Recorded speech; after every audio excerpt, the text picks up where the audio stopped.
Before I call the meeting to order, I'd like to have Commissioner Ashbrook lead us in the pledge of allegiance. I'd like to ask our city manager to lead us.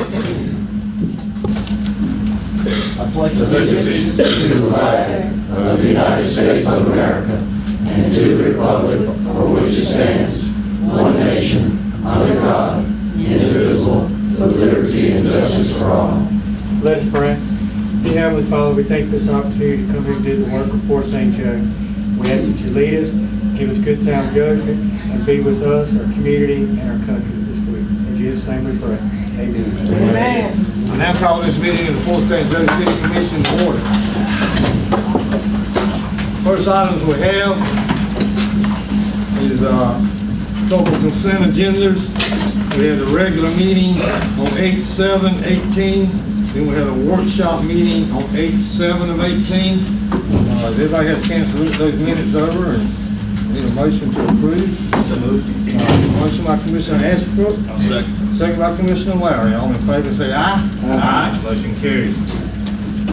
All right, next we have on the agenda is Port St. Joe redevelopment. I don't think Bill's here. You want to give us an update? Got a new chair on that board, sir. Yes, sir. Nothing's changed at this time. We're still working forward on the CRA expansion for another 30 years. Our attorney's working with Mr. Kennedy on making that move forward, and we'll have updates as it progresses.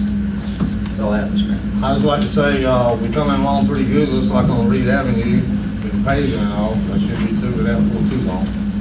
All right, Mr. Attorney. Hey, anybody say anything? Sir, Can I address you on that?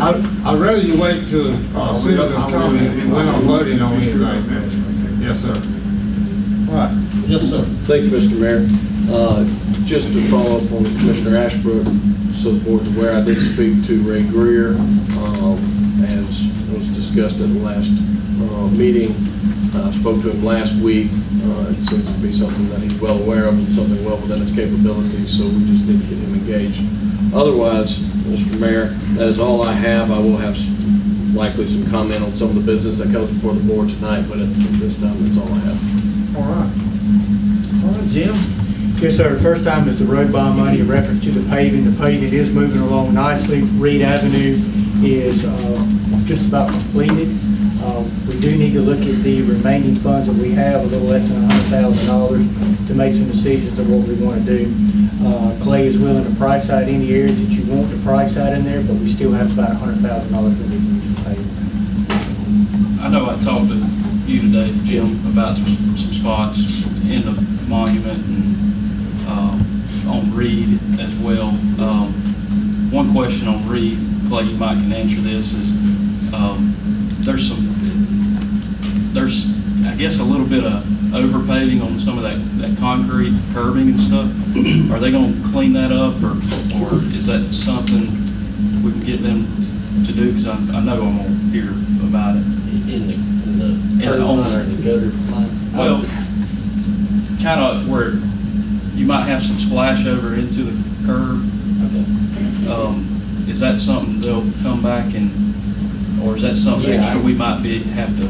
Let me look into specifically what you're talking about, but I mean, if it's, something calls, we'll give them to fix it, for sure. And you know where roughly it is? I'm just kind of sporadic. It's sporadic, yeah.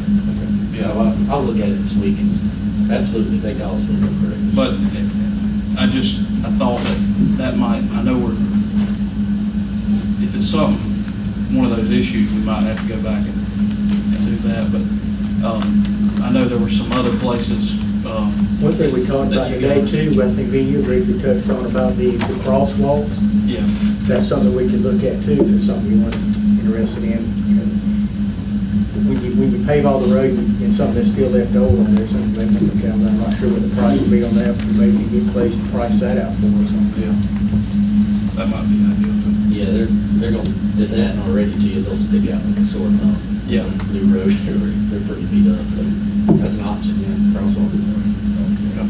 See, we talked about also a couple of patches we've done. We've done the one patch, we made the repair on 20th and Palm.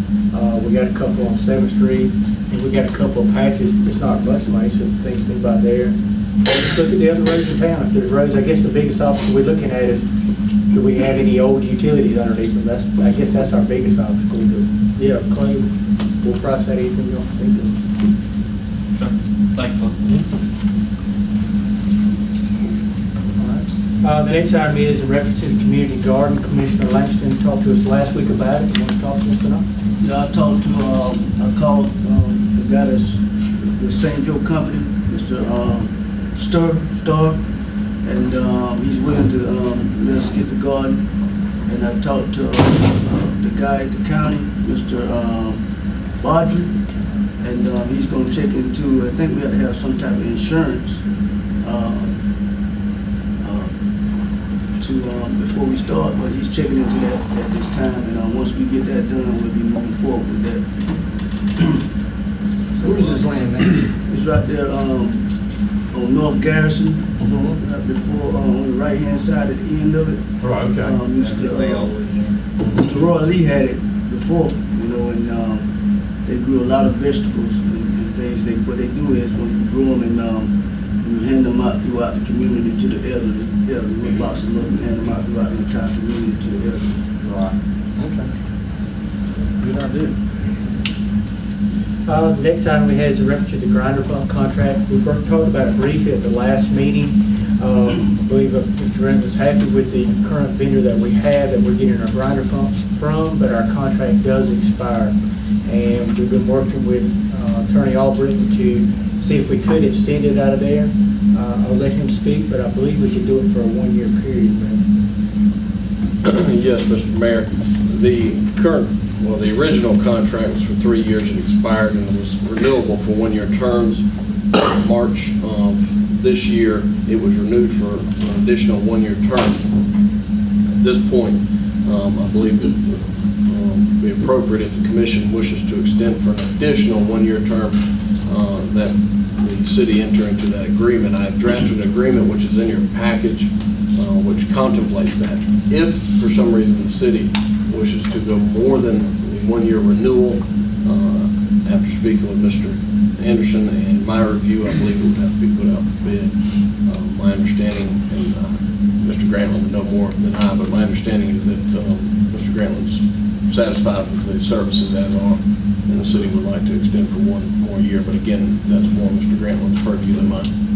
Yeah, it would be our recommendation of Public Works to extend for a year.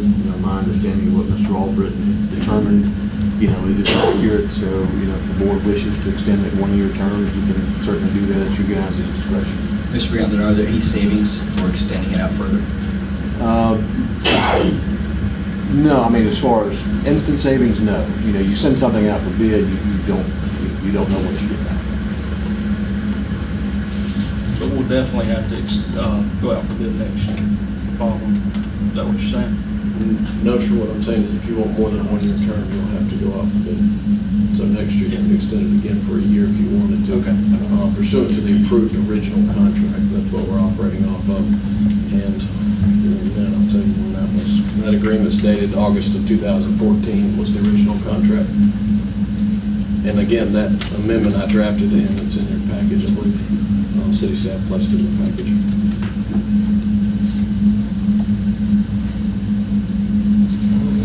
Vote on this tonight, right? I'll make a motion that we accept the extension of 1 year agreement. I have a motion with Commissioner Hopkins, have a second. I'll second. Second, Commissioner Lowry. All in favor, say aye. Aye. Motion carries 5-0. All right. That's all I had tonight, man. That's it for you. Public Works. Yeah, thank you, Mr. Mayor. Just a quick update to the board. We did receive final plans for the fishing pier improvements at Clifford Sims Park. Currently, I have that in review through our building department to make sure it's in compliance before we send it out for bids. Hoping to get that back this week and we can advertise and, 30 days from now.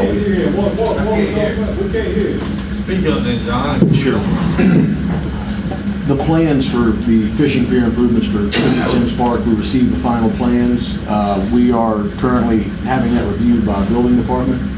Once that compliance has been given through them, we'll prepare the advertisement and advertise.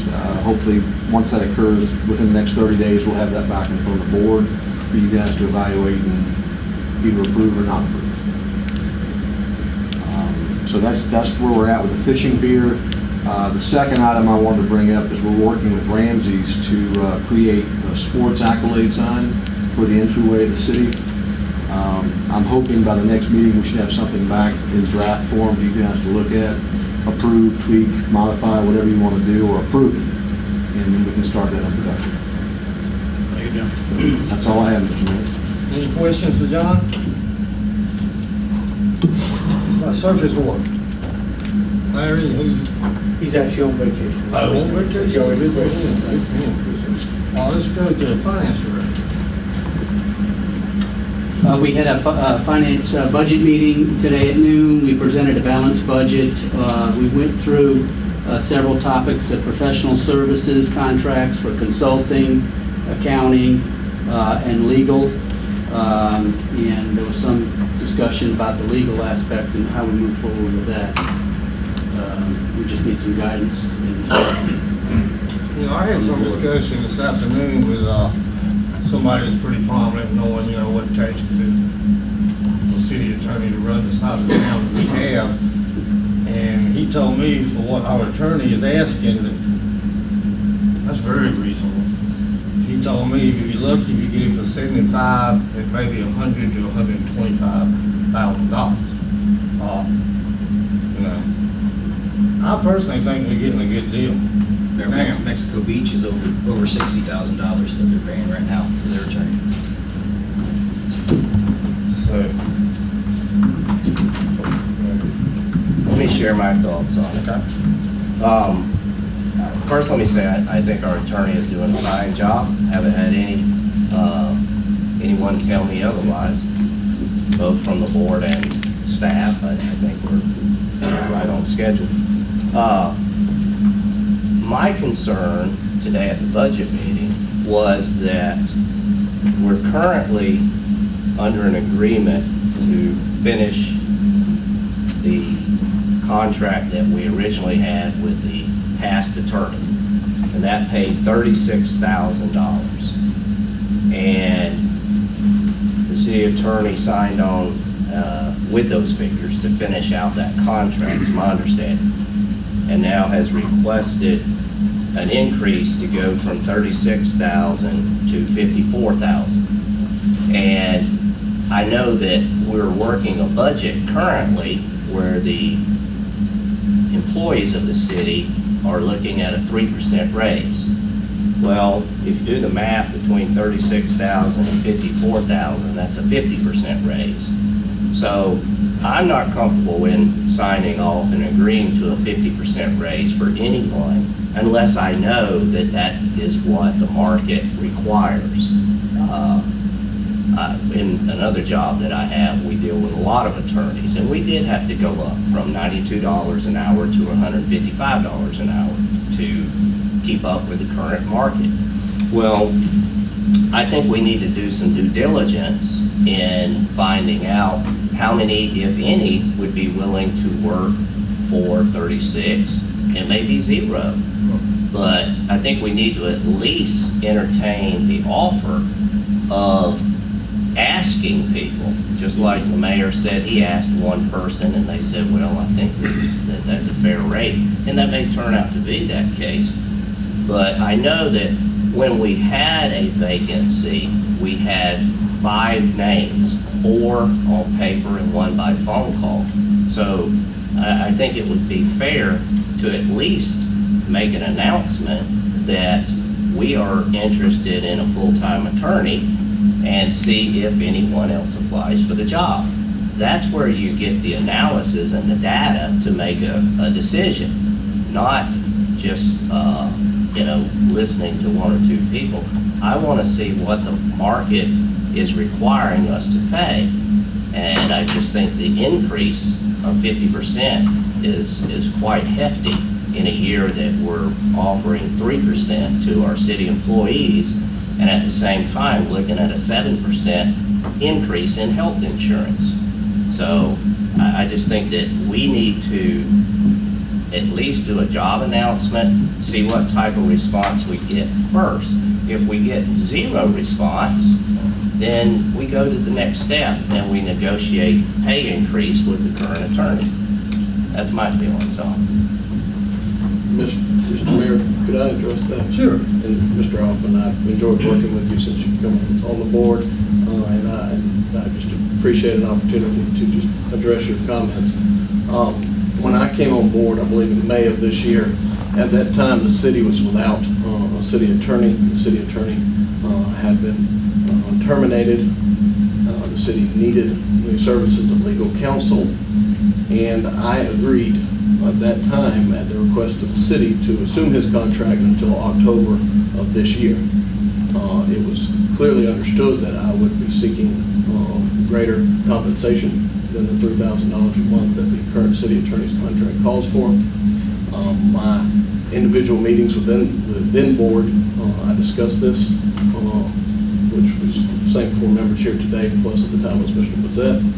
I discussed what my request was going to be. I told the board, I discussed that with Mr. Anderson, I think my first or second week on the job, and as late as 3 or 4 weeks ago. At the time, I told the individual members that I would not waste their time negotiating back and forth and set my price higher or lower, that I would just take what I believed would be the least amount that I could offer to perform the job. And that was the rate that you saw today that you described. It was understood that this was coming. I don't believe it was a surprise to many folks that this was coming. With that said, it was my preference to do an hourly rate. In the city of Mexico Beach, which is referenced, I have a copy of their contract. The main counsel that they have, because they have a bigger firm, requires $195 an hour. If it requires other senior partners, it's $245, and then they have a provision for paralegals, et cetera, et cetera. In 2017, Mexico Beach was $63,650. In 2016, it was $60,370. The hourly rate structure, which I certainly would prefer as a business person, would be a detriment to the city, I believe. The city of Port St. Joe has more services that have to be addressed by council than Mexico Beach. It's a bigger city, although maybe not by much, it's still a bigger city. And the hourly rate structure would, I think, be to the detriment financially of the city. So it was requested that I offer a flat rate. What that does is it means whether I work 1 minute or 100 hours in a month, that I get paid the same flat rate. And in doing that, and I discussed this with the board at that time, I said I will do that. But the only reserve I would have is litigation, because litigation, if you give me the $1 million lawsuit, I've got problems, obviously. But I would do that at flat rate at the request of the city. I have worked in one capacity. I had clients in the city of Port St. Joe in one capacity or the other for the last 7 years. Although I certainly understand I'm an outsider in the city. I don't live here. I live in Panama City, Florida. I do love this city. I do enjoy being able to take part. I enjoy the job as city attorney. And I can certainly tell you that while it is an increase, I'm not an employee of the city. I don't receive health benefits. I don't receive any sort of retirement. But that increase should also be a representation of the quality of legal services the city is getting. I spend a lot of time making sure that I know what I talk about when I come to these meetings, and I'm well aware of it. We've had this past month, the week we had the meeting with the DRA board. I was in here from 4 o'clock till after 9. Last week I was in here from 5:30 to 9:30, and I only point that out because tonight may be shorter, but I point that out because those are just 2 instances where if you're paying me an hourly rate, when you add in the fact I'm at the golf cart meeting, I'm at the planning board meeting, I've got to prepare. Even just to come to the meeting, I have to sit down an hour and look through the agenda to make sure I know what I'm talking about, much less the things that I have tasked to handle. There are a number of hours that go into this. So I would respectfully suggest to you, Mr. Hoffman, that my numbers are well in line and below what the market would call for adequate legal counsel that the city would certainly want to have representing, and the counsel that represents the city in the light that the city would appreciate. Well, and like I said to begin with, I think the services that we have been given are above standard. I've been pleased with what you've done. I was impressed with the work that you did at the golf cart workshop. The only thing I have to base my opinions on and my decisions on is what I'm exposed to. I wasn't exposed to the earlier meeting preceding your appointment. So I'm just going from when I took this office forward. And I do know that I just received an email the other day from the Florida Police Benevolent Association where we went from $92 an hour to $155 to match current rate. So I have that information. I didn't look at what Mexico Beach is paying and some of the other smaller municipalities. I only have the numbers that were before me. And I still say that you may be worth far more than the $54,000. I just don't know that at this point. I don't know those things until I research them. And that's why I think that it's only fair that we find out what are other attorneys willing to come to Port St. Joe and work for. We have to realize that currently we just lost an attorney that was willing to work for $36,000. So, I mean, I don't know. There may be attorneys that used to do the job in St. Joe that would say, you know what, I'm willing to come back. I haven't spoken to any of these people. I just think it's the fair thing to do for the people's money is to do due diligence and find out what is the current rate and who, it may turn out no one is willing to come. You may be the only game in town, and then we'll figure out what do we pay for the services. And that's what I would be comfortable in doing. Yes, sir, I understand. Thanks for letting me have the time. Oh, absolutely. I'm glad that you shared your thoughts. I'll give my quick opinion is that, you know, and I said it at the budget workshop, that, you know, we did this and we had 2 attorneys that came out at an affordable level, and I believe that the amount that Adam asked for was the same amount that he was expecting today. However, we hired Clint Cahill, and as a favor, he jumped in and said, I'll finish out at that rate that Clint was getting. You know, it's not real fair to him to kind of bait and switch him, you know, get him on board and then say, bye, thanks for helping us out. He's been doing a fantastic job. I'd rather stay with what we know works. I think by comparatively to other cities that we are getting a good deal. So I would support, you know, retaining our current counsel at this time.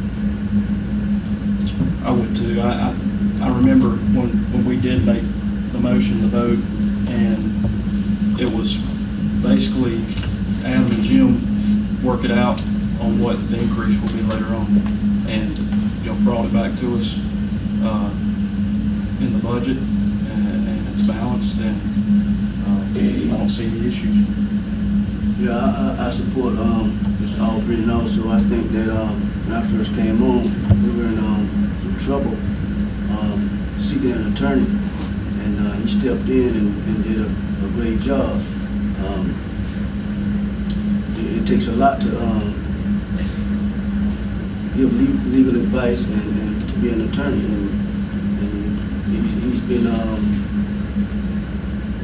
in school for a long time to do it, you know, and with that, you know, that said, I think that Jim understands what it takes and came up with a figure. He and Mr. Albritton came up with a figure, and I think it's a pretty good figure. So I support Mr. Albritton. Just to be clear, I support Mr. Albritton. I just don't support the salary that he's asking for. So, I mean, that's where I'm at. Let me just do it this way. I support the salary. Yeah, and I just so we make it clear to the record, I'd like to make a motion that the city consider placing a job announcement for a city attorney and see what kind of response we have to that announcement, and we see if someone else is willing to take the job. It may be that no one else is willing, but I'll make that in the form of a motion. I'll make one. All right, we have a motion. Do we have a second? We have a motion. Do we have a second? One more time. Do we have a second? Motion fails for lack of a second. Well, based on that discussion, then we'll revise the budget and present that to you. At our next scheduled meeting is on the 24th at 12 o'clock, where we hope to go through and have our final numbers on health insurance. Mike, I don't think there was a revision. The money was in there, right? I believe it was only 48 in the budget, so Based there on- is still. My conversation earlier with Jim, there was Yeah, a portion of it, 48,850 is what but was, there was another portion in it. Did we have some more in there for the other consulting side of it? We do have some flexibility in the consulting dollars that we can shift to the legal that would cover, yes. We'll present that balanced budget to you at the next workshop. that work. With those revisions, yes. And that's all I had, Mayor. All right, wastewater. Okay, I guess you guys have a copy of the consent order. And the consent order, it's got good and bad things in it. The worst part of it is we have to pay a $500 fine for the last 10 years of, the exceedances we've had. They give us 3 years to do the work that we need to do, so the pond is where we want it to be. They give us till January to start biological dredging, which fits with our schedule. They remove things because we are dredging. They remove the big ticket items that are going to hit us, like your pH changes. That becomes a report only number. So there's no pH violations in this period under this consent order. They give us room on our TSS, which is the algae. I mean, that's what hits us the worst. So they pretty much just gave us this is your plan. We put it on paper, stick with it. So to me, it's a good thing that we have the room to work. We've got 3 years to finish the biological dredging. We've got money in the budget to do that. So I guess I need questions from you guys. If you got questions about the details. I talked to Jim a little bit about it today, briefly, and he said to get up with you. Okay. I'll touch base with you at some Okay. point. I'll do the same thing, I'll get it with you. Okay, Yeah, I'll come out there to the plant and talk to you. good. Kevin, this is really kind of a blessing in disguise. They're forcing our hands to make us start the dredging, and we have it in the budget to do that. So I think Yes. this is a good motivator. It's time. Right. I mean, we've been planning for it. So they just pulled the trigger and said, this is when you'll start. So we'll go out for bid. Oh, so I need to go out for bid. So I'd like to formally request to go out for bid for the biological dredging. Motion. I've got a motion, Commissioner Ashbrook, second, Commissioner Lowry. Oh, Mr. Hoffman? it All don't in matter. favor, say aye. Aye. Motion carries 5-0. So the rest of, right now we're discharging. I hope to get through August without having to discharge.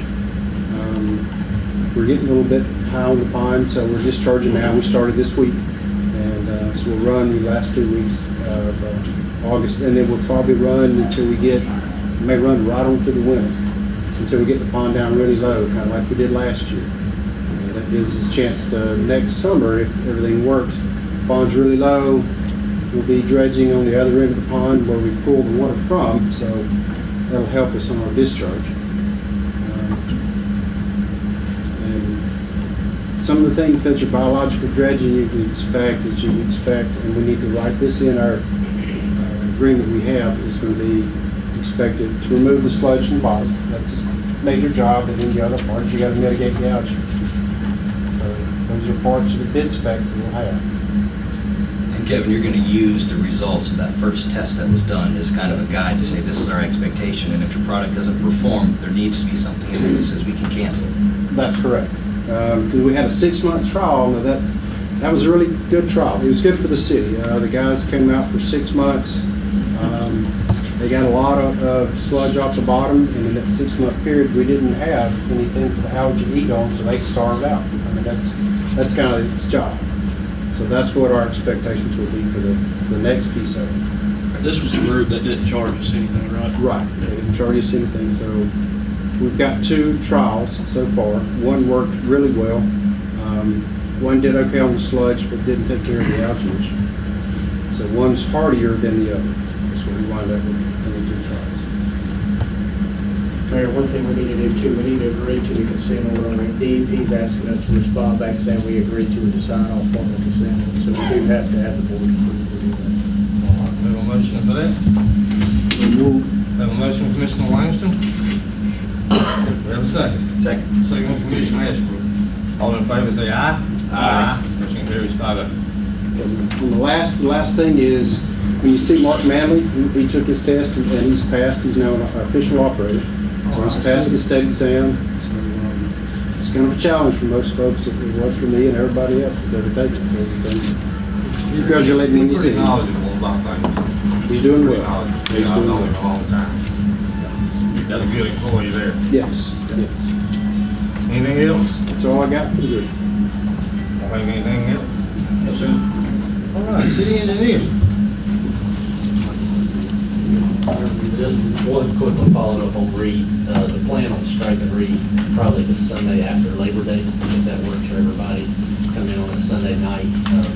Obviously, with the striping of the parking, you need all the cars gone. So I think that's the 9th, Sunday the 9th, that night. And, if there's any issues between now and then, let me know. But that's the plan on that. And then the other roads that we talked about still need striping. They'll catch those. 8th Street is the other one. It's kind of a decent sized project for them to do. We're talking after Labor Day on it as well, so a few weeks before we start on that. We'll, as soon as we get a firm date, I'll let everybody know, so we'll get word out, but, because that will take some time, that stretch. So, any questions for me tonight? That was all I had. What about Williams Avenue? Are you gonna do roads on Williams Avenue? I don't think so. That wasn't in our. I don't think it was in there. I'll have to check with Sandy and see. Reed Avenue really needs to be repaved. We still got some money left over, don't we, Jim? If that's when we can price out. Maybe we can get a cost estimate on what he's talking about and see how what it would be. It really does. I mean, compared to Reed Avenue, Williams Avenue look real bad. I think it needs to be paved. We'll check into it. We'll do that. Anything else for Clay? Anybody? All right, thank you, sir. Yes, sir. Code enforcement, I want everybody just to look at this back page. Is there anything anybody has a question about? I mean, we always talk about it, but we don't never go over it. I see we've had a 17 accumulation increase on lawful accumulation. Ooh, 222. Still got 47 open. Closed 175. That's about the biggest thing I see on them as far as big numbers until you get down to land regulations. We have a few of those, nowhere near that kind. But waste violation at a total of 220. We closed 191 of them. It was a 12 increase. Any citizens anytime like to look at the report that Richie does for us, tells us what he's done, and you can always ask City Hall and get one from him anytime you want to. All right? Could you maybe wait till a general comment session, please? Well, I want to first about the code enforcement. Okay, come on up.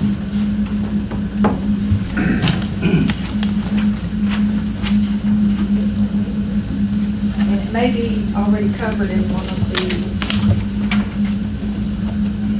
violations. And by the way, we're hiring an additional part-time code enforcer. In the new budget cycle, we will have 2 guys working part-time.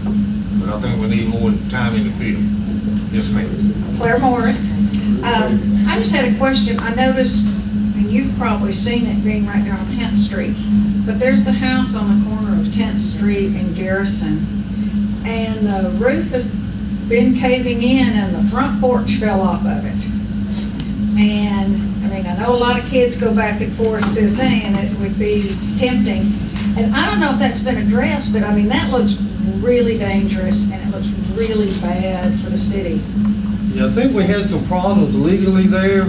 Jim, is that right? And I was told that that place was supposed to be sold the first week of August, and then them people were gonna tear the house down. It's so, It did sell, well, whoever bought it's gonna be tearing it down, we need to get on them right away with Richie, that they need to go ahead and tear it down. I agree with you. yeah, I mean, that, Somebody's gonna get hurt, Yeah. real big eyesore. Yeah. Main thing is somebody, children go play and it fall in on them, so. that's right. So it has been addressed, yes, ma'am. All right. It's actually, it was sold on the court steps, I think about 2 weeks ago, Mayor. Okay. And to my understanding, right now, it's going through the process of final closing on it, that it has been a purchase made on it. So as soon as that closes on there, we're going to go after the new owner to make sure they clean it up. I got a question Yes. about these abandoned houses. Don't we have a program or something where we tear them down, or the city tears them down? And do they charge the owners, or how does that go, Jim? What we've done in the past, Commissioner Langston, is we've had a list that Rich will compile for people that want to voluntarily have a house torn down. So we get that on the list. And for years, we were able to just be able to use the landfill and not have to worry about tipping fees to get those torn down. The county helped us out with the last couple ones on there, so we could, avoid the tipping fees on there. But what we need to do is we need to, if anybody wants to have those down, we need to put them on that list. And then we need to work together again to see if there's ones that are volunteer that want to tear down, and we can bring it back to you and work with the county to see if we can work that same program. Okay. What about if they have a abandoned house and it looks real bad, eyesore, and they don't want it torn down? What can we do about that? We have several that are on the list that you have one family member or so that wants to have it torn down, but you have where you've had estates that's not been settled, disputes among families, so I would have to get Mr. Albritton to help me out with some of those to figure out what our options are on those to see. But if you got those in mind, if you can bring them to us, I'll get with Mr. Albritton and we can figure out what the process is. Okay, thank you, Jim.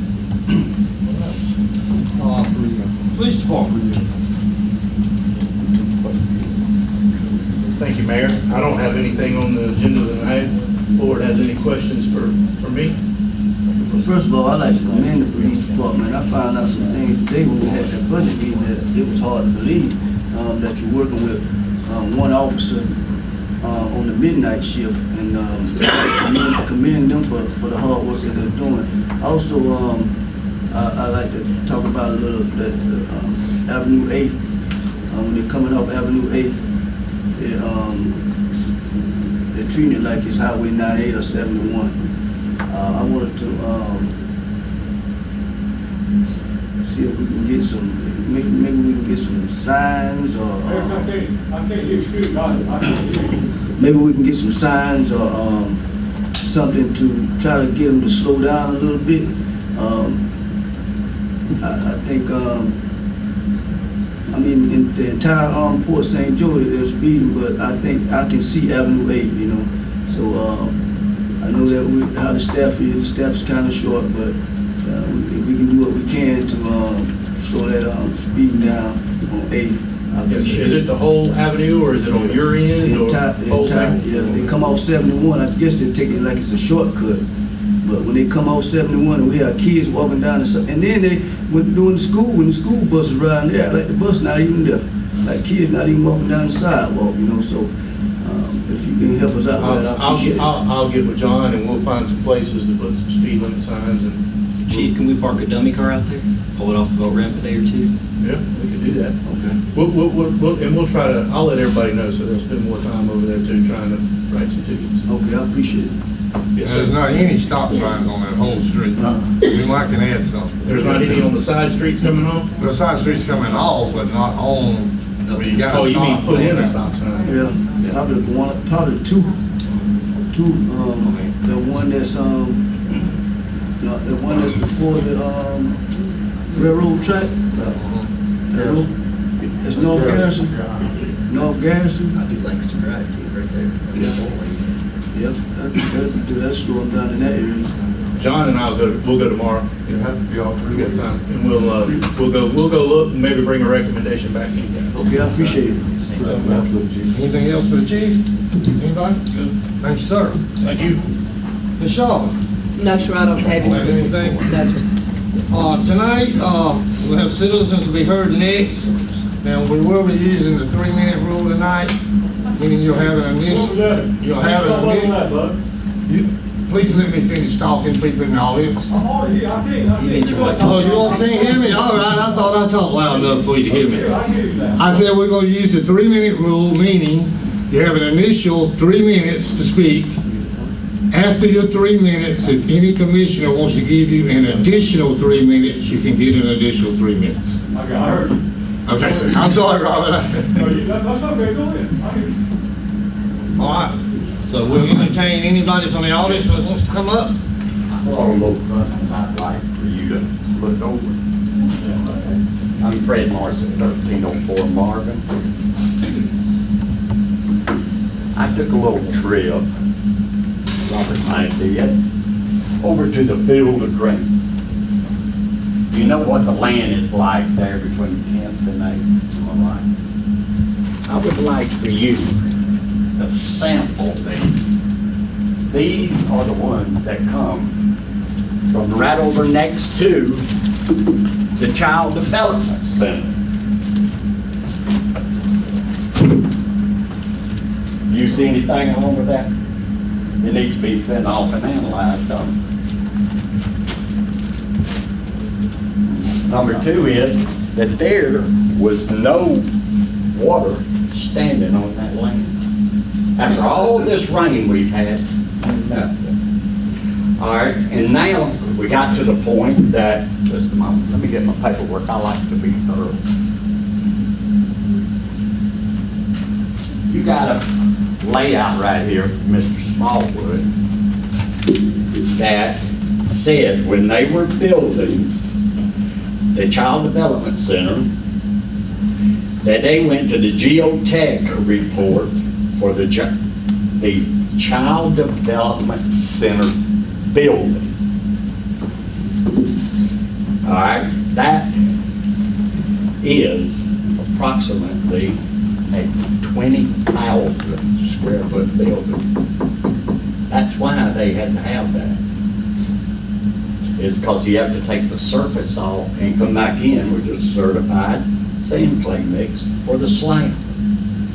All right, but he puts in it and he says that he feels that this would have to be done if there was anything done at the Field of Dreams on all the land. There is no building that's going there. Well, first thing we know, you don't want to build it there. Number 2 is, that's $500,000 that he put in on his estimate to do that. That knocked that down to almost $2 million. Number 2 is, after we took and started walking around, they're marked where we got these at. We went all the way through them woods, big time. When we come out of the woods, over on the far side, where the second field is, to where that road comes down and goes over there, there is one of the biggest trash piles there that's unreal. And you have taken and cleared out the back side of it to where you can continue dumping. He's talking about our lay down? Yes, sir. We started doing that because we can save about $80,000 a year instead of taking it to the dump. And we do have a guy that comes down when we call him and mulches it all up. Oh, does he take all the plastic and everything out of it, the bags and all? I'm sure he'll mulch what it can be mulched if the plastic can. In other words, you have an auger that'll do it. We've contracted that out in the past. The 3 minutes is up. Does anyone want to give me? The motion to extend the time. All right, and number 2 is, I want you to look at that right there. And the next meeting we have, I'm gonna bring in the samples from behind my house where you want to put this additional parts at, where we're gonna have the problems with the flooding and all. I tell you, this is ridiculous. Every time that we try to do something, you find a way to stall them. Oh, no, this, that, this, and everything. I tell you what, we're not going away. Remember that. Thank you, sir. Anyone else? Come on up, Mr. Grant. I know if you didn't give him 3, you're supposed to give me 1. Let's get started. Here you go, we'll give you one first. You distribute the city. Talk to take one piece. Mr. Albrecht, may I? You take one? Mr. Hop, you're doing good. Here you go, Mr. Flowers. Oh, you might get one. Here you go. How about that? I got one myself. Now, y'all want 6 pages.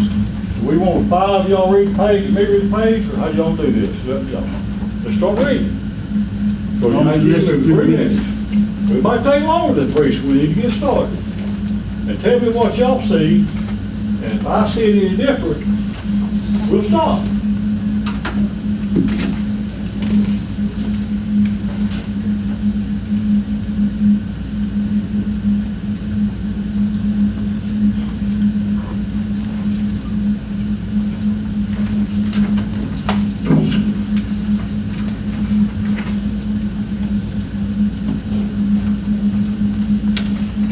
This is a special warranty deed that says that the property at the Field of Dreams site shall be used for a sports complex. Correct. That's the short version. When was it warranted? Well, it's warranted when the St. Joe. What's the date on this page? It's in October 2008. Yeah, 08. Is this the latest one? Or y'all know if any one of these later? Is this the latest one? Y'all got 60 acres out there, $10 million. I mean, if I had that much, I'd be concerned about, if this was the latest one.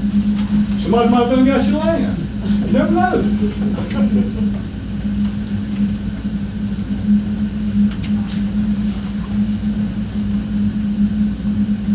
We need to table this till we find out, or Mr. Albrecht, do you have any idea? I couldn't tell you if this is the latest one. Mr. Anderson, Ms. Charlotte, do I need to go sit down so I can guarantee you 3 minutes tomorrow, maybe? Or do we need to keep reading?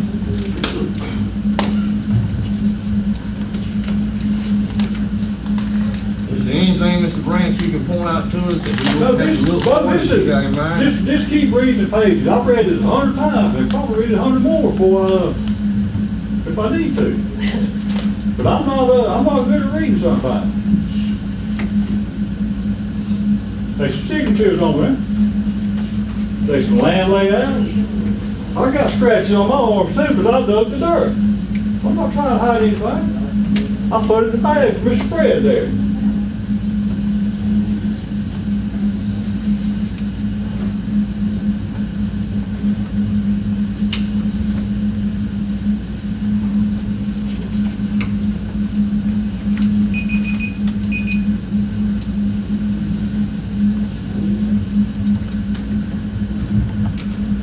Clay, will you be able to address this any at all? Go on up, Clay, you stand right here. Here's a copy. We have two copies. I just saw your name on it, that's the only reason I asked. That's his father. Oh, that's your father? Okay, I'm sorry. All right. Because your father's name on it, is that, so you out of it, what, is that right here? I'll move back. Mr. Branch, please turn around and talk to us. Okay, now, okay. Yes, sir. Now, there's 6 pages.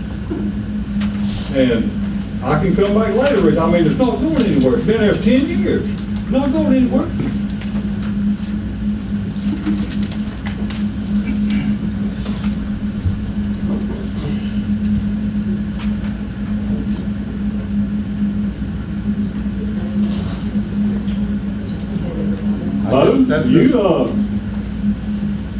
I appreciate your good job. You're the mayor. So, we need to start getting an idea of what we're talking about. I'm trying to, I'm working 2 jobs right now. We'll talk about that later. So what I need, what's the next step? When you turn to page 2, let's turn to page 2. Page 2. Let's see what page 2 says. Read 1 and 2. I'll let you read it.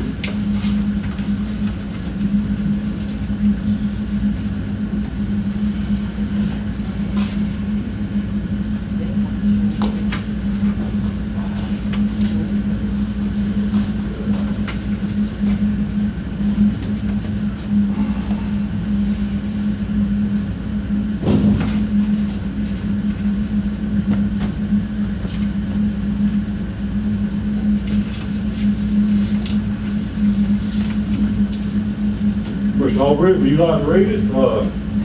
Some of the audience don't have a copy of it. I'll move back and let you come up read it if you'd like.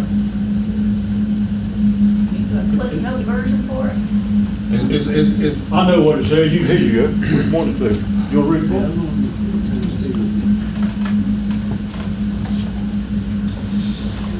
It's basically saying the land can't be used for anything else. Anything but what? Recreational complex. What does that mean?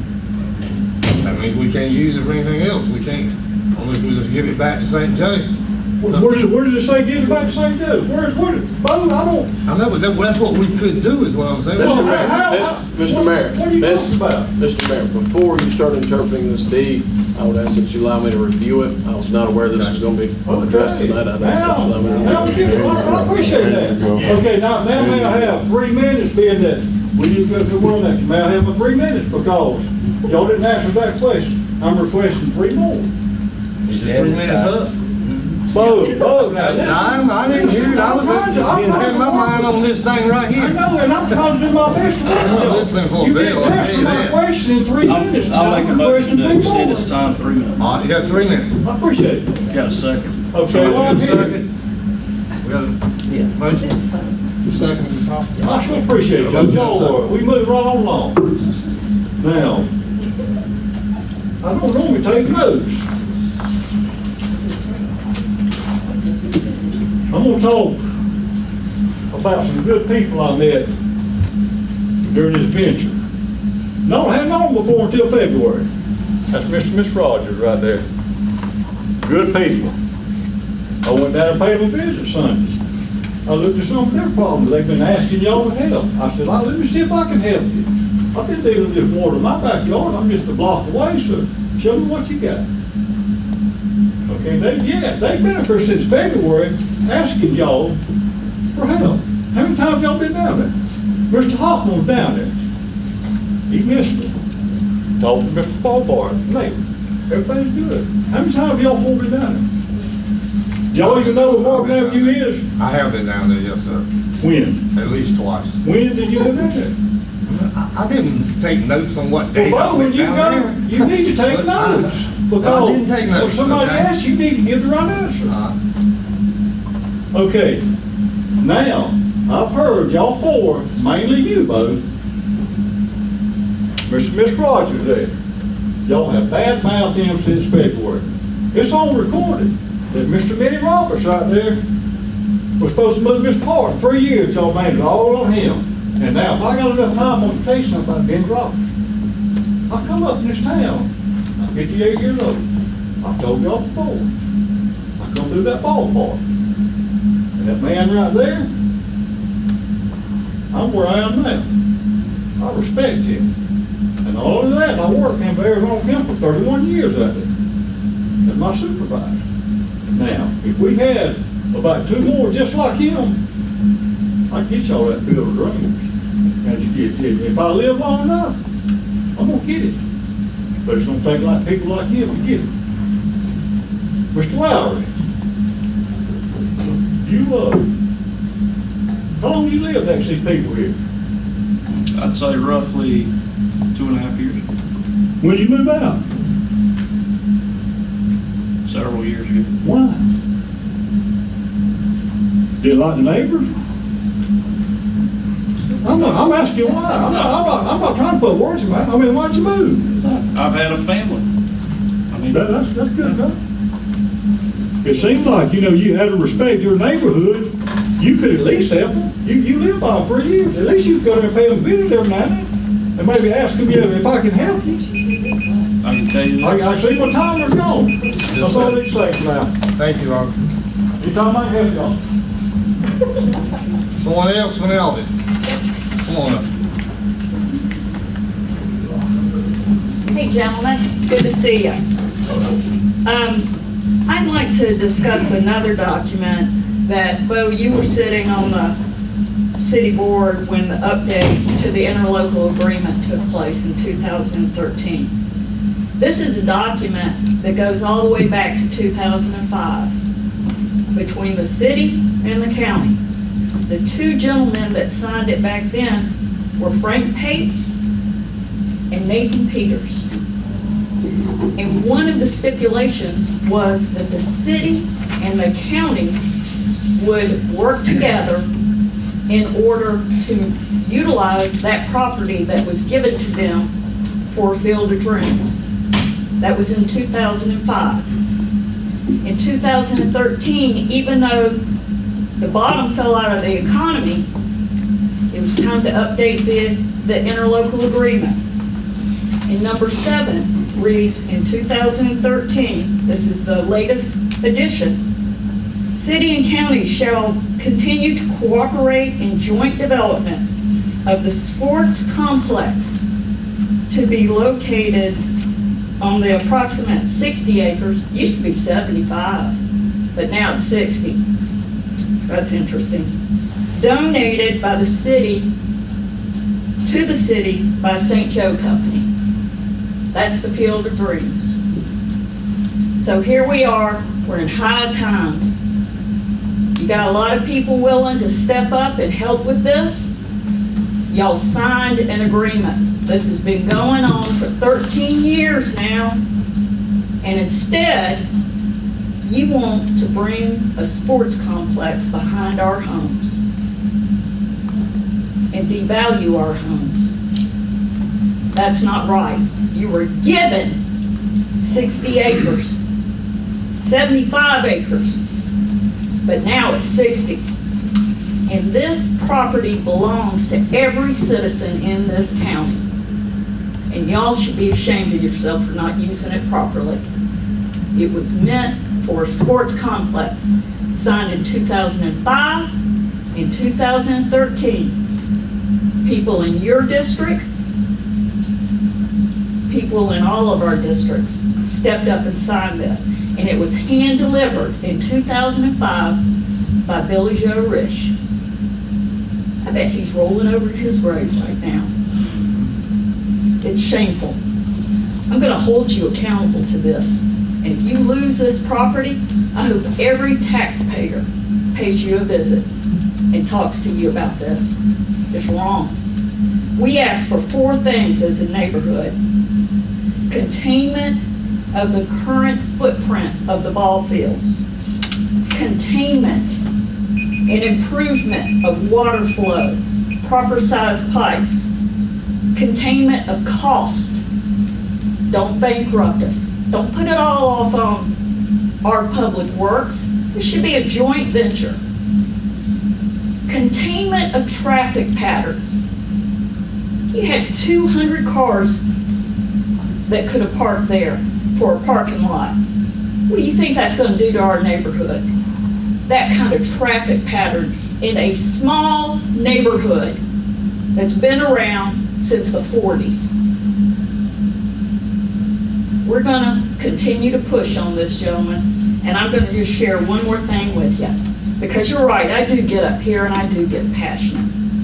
But there are things I've tried to do for this community. Things like volunteer for Career Source in their children's program. Things like sit on the board for Girls Inc. Things like sit on a committee for David B. Langston Drive sidewalks. You know, I wrote those letters and I took them around just so people had to sign them and send them back. Where are our sidewalks? That's what we should be focused on. How do we connect the neighborhoods? And Secret Santa. Last Christmas, somebody called me up and said, there's a little girl that's not going to get toys. I said, you give me a list, I'll give them to you. Most everything on this list, and I'm putting it with the city clerk, is about children.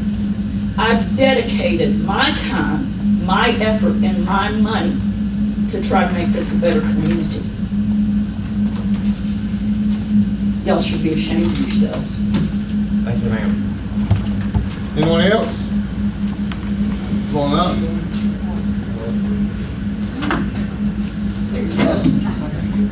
I just have a question. Did I One moment, ma'am. Yes, sir. Did I State your miss name, Mr. Rogers. Oh, okay, yes, you know me, Mr. Rogers, thank you.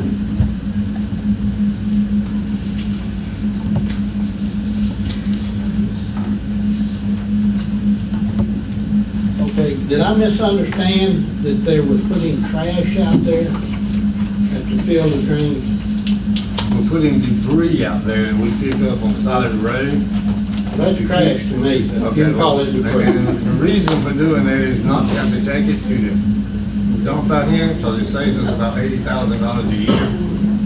So, that's Well, what That's not, I have one question. Can the residents start carrying their debris out there? I think we pick your debris up, don't we? Huh? If you put it out by the road, don't we pick up debris and sit Well, it? yeah, but we have debris that y'all I'm a won't little pick up. confused. I'm a little confused. Do we pick up? You pick up limbs and Yes, sir. stuff, yes. But we have other stuff y'all won't pick up that we have to haul off. And we just haul We it don't have off. that stuff out there. Oh, okay. Yes, sir. But it seems, it just don't make sense to me to haul trash to where a ball field's supposed to be. That is intelligent. Thank you, sir. Anyone else? Yes, ma'am. Mayor Morris. I want to thank Mr. Langston. He had a town hall meeting, attended it last night, and it was very interesting and enjoyed it. Really, it was a good time. The other thing is in working with this, the 10th Street ballpark expansion and the Field of Dreams, I contacted a lot of people have asked me questions, how to get in touch with you. I said, check the website, and I was talking to one lady, she said, Mr. Bazette's not on the commission anymore, is he? And I said, no, he's not. Mr. Hoffman, and she said, well, his name's still up there in his picture. Come on, somebody can update the website and get Mr. Hoffman on there and get Mr. Bazette off. Not that I didn't like Mr. Bazette, but folks need to be able to know who their commissioners are and how to get in touch with them. That's a pretty basic thing, and it's been a while that Mr. Hoffman's been here. So I request that we please update it. Yes, ma'am. Again, that's updating, getting information to the people, because why it's not getting out in this age of technology, you know, it's really not too hard to get things out, even for some of them, all of us. Okay, those things aside. In the last meeting, you did something that no other city, county, or municipality has done that I could find anywhere online. You voted to put a sports complex in the middle of a residential area. No, ma'am. Yeah, We did not vote to put a sports complex there. well, We your voted to website put calls it a one sports additional baseball complex. field. The- I'm just gonna set the record straight. Okay, but your That's county what we voted commissioner, the county commission chairman calls it a sports complex. Your TDC website calls it a sports complex. It has been called a sports complex in meeting after meeting. So it is a sport, when it grows to this size, it's a sports complex. And those are the words from the commission and the TDC. You are expanding it. It's not a neighborhood park anymore. We love the neighborhood park. It's not going to be a neighborhood park. You're wanting tournaments. And it's not because you care any more about your children or the access or the safety. Do you really think that the people in Honeyville and Weewa and Apalachicola and Carabel and Lynn Haven and Sneed care less about their kids? You really think they don't care about their kids, and that's why they put the sports complex on the outside of town? It's because they care about the residents of the town. A sports complex, the lights, the traffic, is not a good neighbor. They care about their citizens. And we have to ask why you're not doing this. Can I get 3 more minutes? motion to extend the time. Okay, yes, ma'am. Thank you. Thank you. I mean, we say 10th Street, too much money. My husband and I attended the meeting on February 21st for the park committee. Mr. Smallwood presented the cost for it, $2.5 million. And he was emphatic, and he went around the room and said, this is just the basis. This just gets it started. It's going up from here. We know it's going up from here. It's going to be higher. Mr. Yeager stood up and said, that's right, don't be coming back and saying when it goes over 2.5, we know it's going over that. But for the Field of Dreams, with the price that Mr. Hoffman had, all of a sudden this 2.5 is too much. You voted unanimously, the county voted unanimously to spend that money on that. And now it's too much. And we have to ask why. Why the change? You've got the land, the property's not the problem. We've asked to be notified, we've asked for information. Why didn't you ever notify the public that you abandoned the Field of Dreams? Nobody knew when we started this in February. None of your citizens, none of your constituents knew that you had abandoned the Field of Dreams. Nobody talked about it. Why weren't we included in any of the meeting, in the planning? We've asked since last February. Nothing until a meeting, a workshop, that those of us who talked before were not allowed to speak, and it was set to an hour. Why the secrecy? These are all questions that need to be answered, and we're going to get answers for them. We're not going away. We need this complex. It's a wonderful idea. This Field of Dreams is a great thing. Phase it in, but it needs to be at the Field of Dreams, and that's what it was intended for, and that was the agreement that the city and the county that Christy talked about. It's the agreement that you had, and we need real solid answers of why you're going against it and why you're abandoning it, and all your citizens need to know why. Look, you give me 1 minute, I'll try to be nice. If you let me, I will if we get through with everybody else first, though. I'll be nice. Okay. Someone else? I have something, Eddie Fields outside this in a minute. Mine is brief. Water. I've talked to Commissioner Langston, and he explained to me about the water quality, the new pipes we have, the water that's coming from wastewater treatment plant and everything. But I still feel that we need a cut in the rate somewhere, something that you can help senior citizens out, people with low to moderate income. I work with those type of clients. And I feel that we can cut the price a little bit, because even with one person staying in the home, you're paying $90 at least monthly. And I feel that if you're not using that much water, somewhere something can be cut. And the second thing I want to say, well, working with the Washington Improvement Group, our water bill is quite high. I've talked to Mr. Anderson about that. I've talked to Mr. Langston about that. And if we can get some type of assistance with getting that rate down, because we're doing quite a few things. There's a summer program when the students come here and they're working out there painting the building. They're working all over the community in Gulf County, Franklin County. So any kind of assistance that we can get out there also would definitely help us out. That's all I need to say. I think I did 2 minutes. Have we ever had a program like that in the past?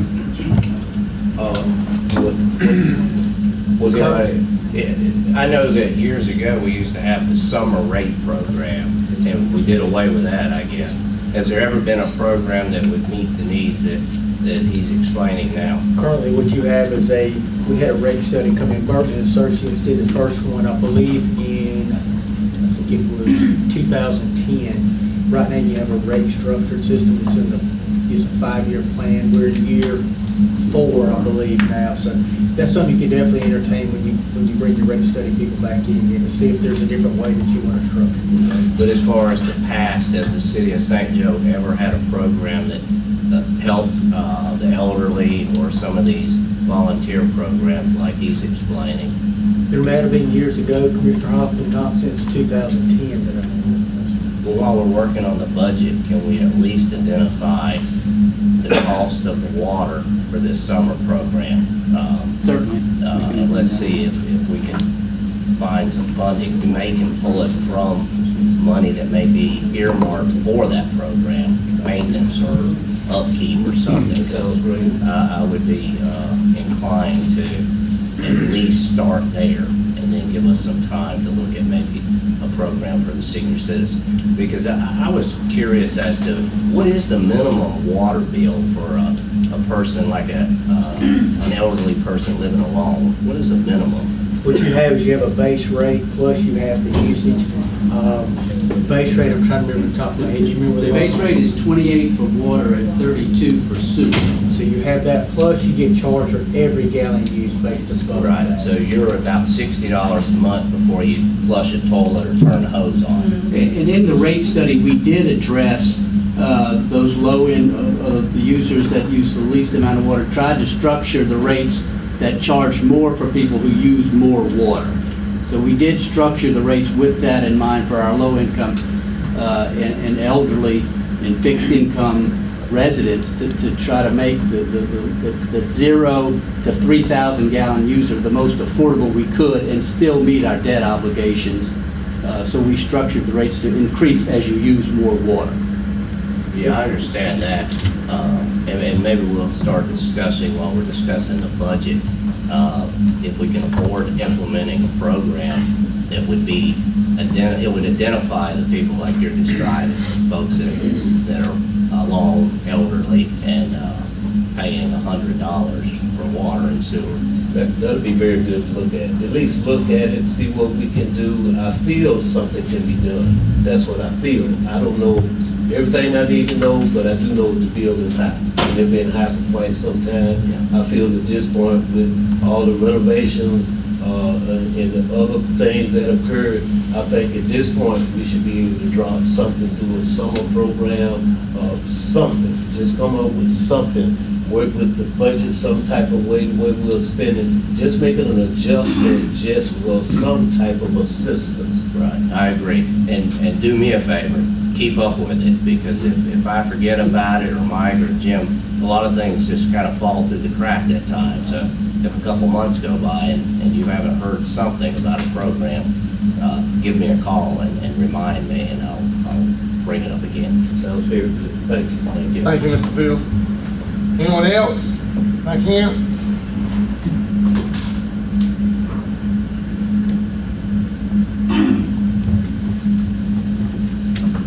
Jill Key, 808 Marvin.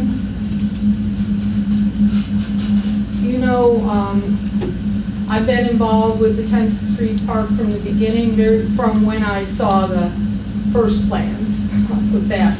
And over the last couple of days, I've come and talked to each of you about it because I missed the last meeting and I saw that the vote was 4-1 to put the fields, the baseball fields on 10th Street.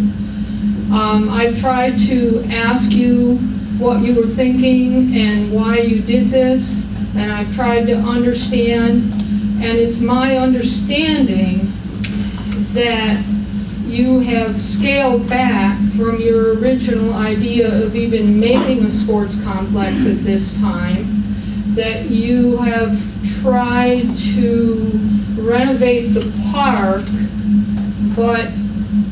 and keeping the fields there because you didn't see money to build them elsewhere, that the additional field was to give parity to the girls.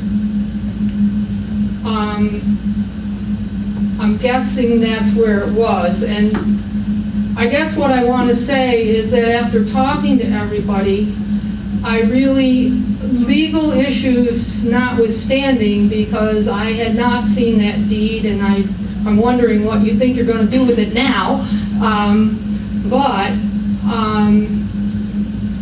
that aside, I think that you were trying to do the very best for the city with the money you had. And based on that, I expressed to all of you that I think you got into a very bad place because we citizens, both the users and the neighbors of the parks, were not included in any proactive way. We were given only a reactive voice, and that always leads to conflict. I would ask you, as things go forward, no matter what direction they take, that the citizens be included in a proactive way, that we all be allowed to come together and help to solve a problem in a way that takes the best from all of us, and that does not become, I do not wish it to become antagonistic, and I don't think that the city is served by that. I do think you need to to review the legal issues and find out if you don't do a sports complex now, can you invest that fifth penny somewhere else?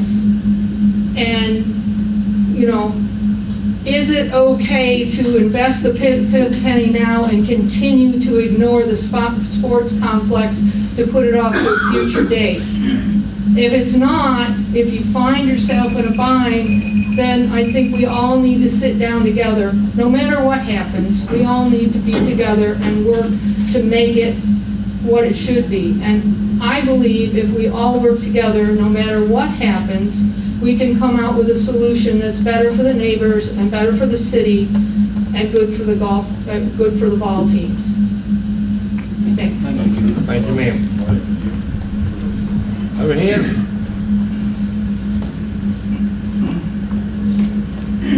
Got anybody else? Yes, sir, I got one coming right here, Mr. Benny. I'm gonna be late. Hi, my name is Valencia Foxworth. I live at 186 Avenue D. Okay, my concern, so I would like to say thank you all for the sidewalks.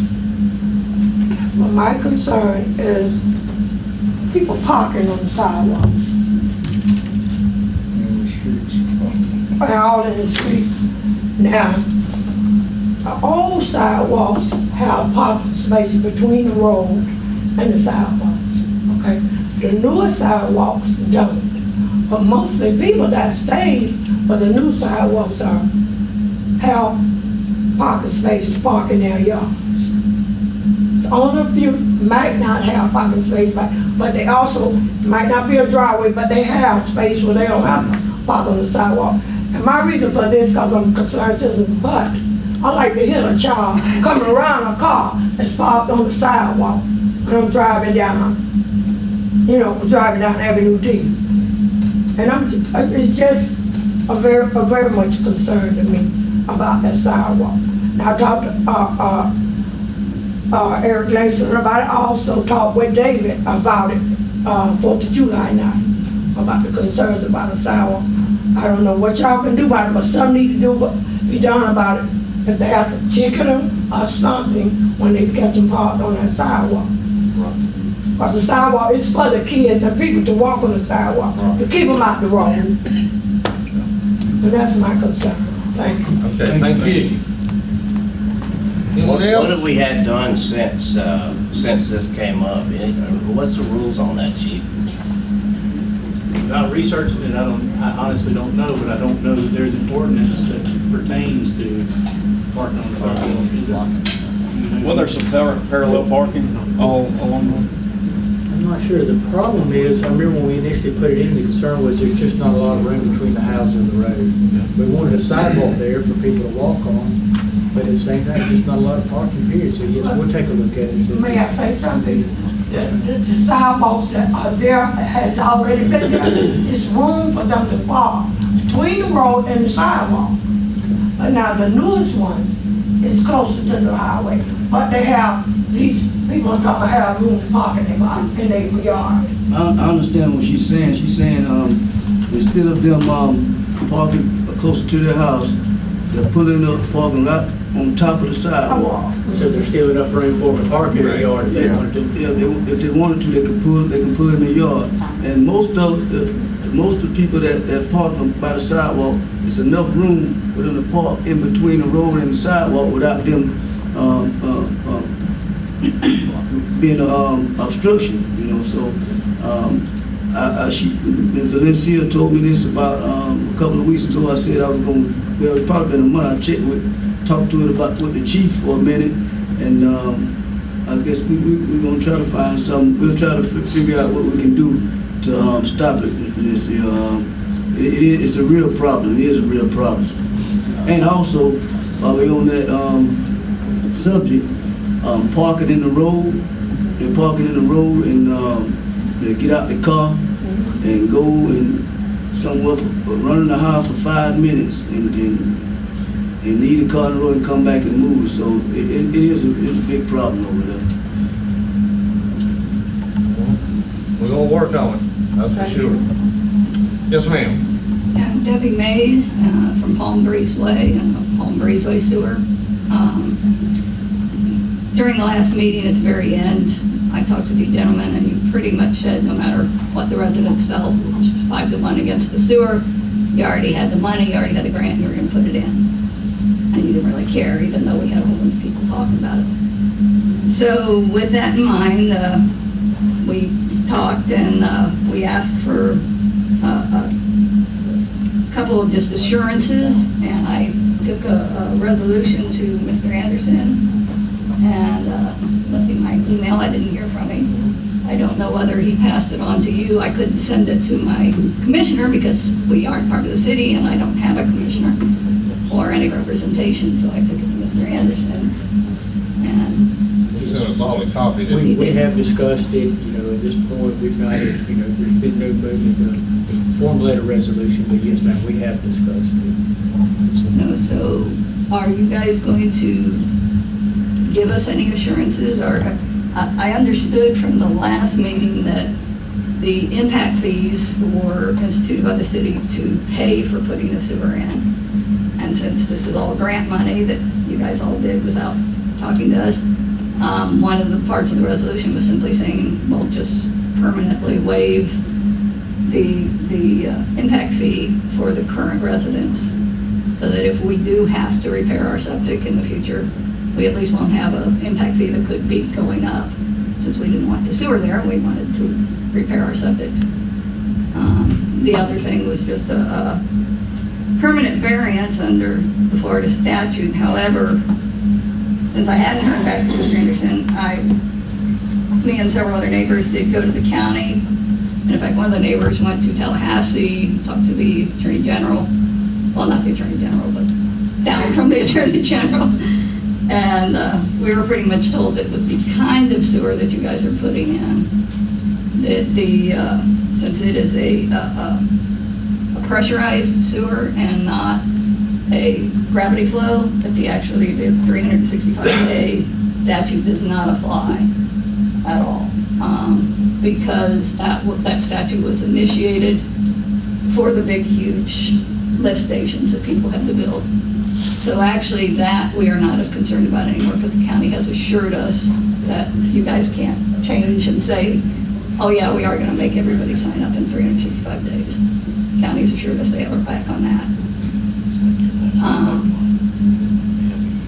Do you guys plan on doing anything about the restricting or eliminating our impact fees for the current residents? I mean, I talked to Jim about this, and I've been thinking about it, and I think it comes down to a legal question of whether we can even do that. Can we carve out this little street and say only y'all don't have to pay impact fees? I don't know that that's fair, and I don't know whether that's legal. So I'm not really prepared to make a decision without consulting with council, and I think we will do that. Also, when we're talking fair, I also found it interesting that you just mentioned $32 for sewer in some parts of the city, yet we were told on our letters that it was $40 for us. Yeah, that's true. There is an additional $3 charge for customers that are on the Lighthouse utility system for us to read their meters, which is different from city residents. There is a $5 service charge for customers that have grinder pump. So it doesn't apply to the city. The discussion we had earlier was about city residents, and they don't have those two qualifying items that add up to $8. Okay, I was just curious about that since you brought it up. I'd like to say something. I mean, it's, do you understand that we're not going to force you to get on the sewer until the health department tells us that, that you have to. Yeah. And so if you've got a 2-year-old septic tank, I mean, I would believe and that the county has actually assured us too that despite the way the letters were written where everybody got scared, that part of this whole thing, everybody in my neighborhood got scared because they said, hey, we want to be able to repair our septics. And you guys said if our septic fails, we can't repair it. Well, we've actually found out again through the county and through going all the way to Tallahassee, because you guys wouldn't tell us this, that there's actually a lot of repairs that we can do to to the septic. We can pump it out. We can put in new lift pumps. We can't even repair drain fields. Excuse me 1 minute. Is it 3 minutes up? Yes, sir. It's better I than- just need somebody to give her an extra 3 minutes. Extend the time, please. Thank you. Oh, I understand. And if things had been communicated more to my neighborhood instead of this almost threatening nature, I think this whole thing would have been avoided. The county was extremely helpful in trying to make everyone feel better about the whole thing. But the fact that we had to go to Tallahassee because you guys didn't communicate, that somebody had to actually go and try to talk to the Attorney General because we couldn't get information that, from you guys, and that, it's the same thing as with 10th Street. You guys got to communicate with your citizens, even when we're not part of the city, but you're doing something in our neighborhood that we didn't ask for and didn't want. So, I understand that you're probably not going to do anything, but I did want to tell you that the citizens are still looking into it and making sure that we're protected, since you guys won't in writing protect us in any way, it seems. Thank you. Thank you, ma'am. Anyone else? Yes, sir. Ma'am. Come on up. Whoever raised their hand, I can't see that for sometimes. Come on up, sir. Good evening. Good evening. John Petio, and I live at 1011 Woodward.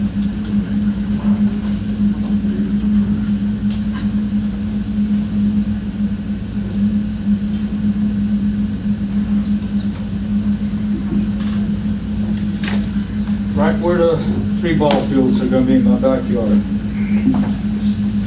Okay, I'm not gonna talk about the ball fields as much right now. It's been beat down, make your decision. But I'm worried about how you're gonna address the drainage issues and flooding when you put these ball fields in. First place, I understand, Clay said it'd probably be 2 42-inch diameter pipes to replace the ditch. That ditch is a lot wider than 8 feet. How will it handle that kind of flow of water? Also, how are you going to tie into it from the different drainage systems back of my house, that whole drain, that whole ditch there, going through a couple of culverts, is completely goofed up. They went ahead and checked it there. It's basically level, so it's kind of hard to drain water. And how is that ditch going to be tying into these 42-inch pipes so they don't cause some backwater flowing back?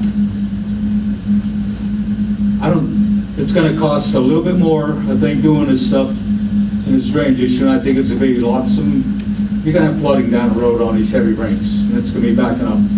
You see all over when they plan these drainage systems, when you have these heavy rains, no system can handle it. I don't care what you build there, you can't handle that kind of flow of water coming at one time. They had all these places flooded in Panama just recently, where they never had flooding before. You can't design it. You have it on Reed Avenue when it comes. All those stores there near the Port Theater and all that were all flooded out. It got in that big drainage here. Little old swing like this can carry that water coming off that road.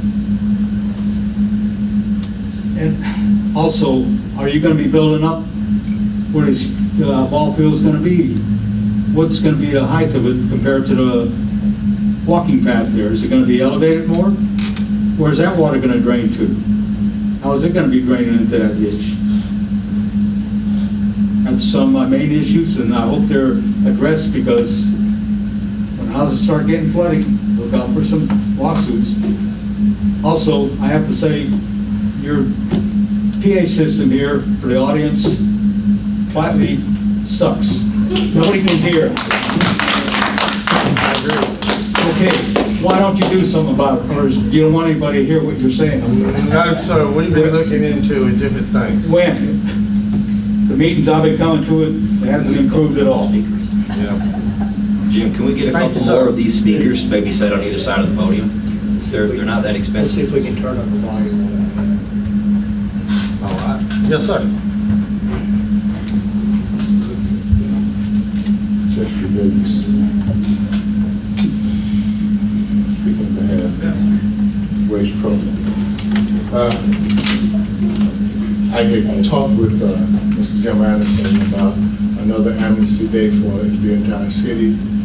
We originally requested the 20th. I'm still waiting for my supervisors above me to give us an okay as to what we can use for, or what we can take at the landfill for throwaway. But if possible, we would like to request the city to look at the 27th of October rather than the 20th. And we're requesting that they allow us to throw away pretty much some of the household stuff. And the only thing I don't think we'll be able to take is the debris, and that's the debris that's being taken out, that can be crushed out somewhere else. But we're seeking out that amnesty day, so it'll be a blessing to the entire city. And we're hoping that we'll be able to get Mr. John Grant later. We hadn't talked with him about it earlier, but as much of the inmate crews that we can, and when they stack it up, that somebody can maybe pick it up on request, 2 20-yard containers. Based upon talking with Anderson, one at the Washington High Gym area and one near the 10th Street ballpark. That's in order that we maybe can accommodate that. And once that's done, we're going to ask the city if they will put out notices, letting everybody know that when the amnesty is and what they can put out. Thank you. All right, thank you, sir. Anyone else? Yes, come on up.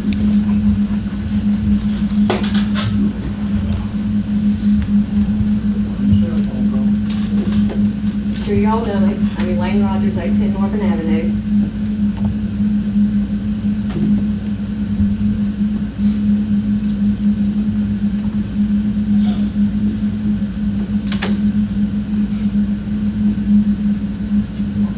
I am surprised, and I'm also disappointed. When I moved to Port St. Joe, I was so proud to move here because of the town and the people in the town. But since all this started with the ball field, I've become very disappointed. And not so proud to tell people that I'm from here anymore. Because honestly, I have never in my life, of all the towns I've lived in, seen so much disappointment over people. When I say people, I'm talking about mayors and councilmen that do not listen to their citizens that bought homes here, pay taxes here, and try to have a community that gets along. I've never seen so many skeletons. Y'all didn't tell us about, to begin with, about the ball club. We found out on our own. And then disappointing enough, it takes one of the residents, I'm shocked. I am totally disappointed in y'all.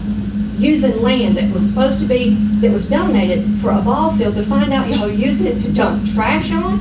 What are we gonna find out next? I mean, this is really disappointing. Shame on you. That's the only thing I can say. And I feel sorry for you, Mr. Hoffman, that you had to be elected into this. I really do. Because I feel like you're a good guy. You're the only one that has listened to us and has actually done your homework, and you're trying to watch out for us citizens and the way the money is being spent for this town. Because it seems like the rest of these guys could care less because it's not their money. And I actually feel sorry for you. I'll be all right. Well, let me tell you something. Where I come from, you always watch your back because it's the good old boys that'll stab you. I've told you that. Watch your back. And I'm disappointed in all of you. You live next door to me, and I'm really disappointed in you. I am terribly disappointed in you. And I spoke with you over a little situation you and I talked about, and I thought that you really meant what you said to me, and I've learned. I don't lie. Well, oh, no. That's something I'll tell you. Well, you may not lie, but you dance around that makes you believe You that. might have danced around. I did. No, you danced around. Hey, we're not gonna badger everybody up in there right now. You get, is it 3 minutes up? No, they're not. And you're the fine one to talk about badgering. You badgered this man right here yourself. So don't speak to me about badgering. Now my 3 minutes are up, Mr. Mayor. Thank you, ma'am. Anyone else? Now, Can't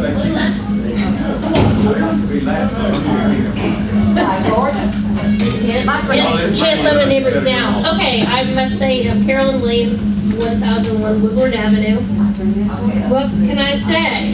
Incredibly disappointed.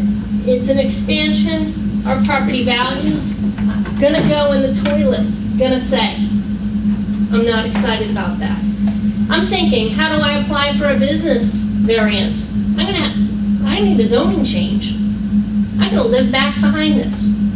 I have to think now in the future, what am I gonna do? I'm gonna build or nothing? Gonna sit there, sell it, make money? Doubt it.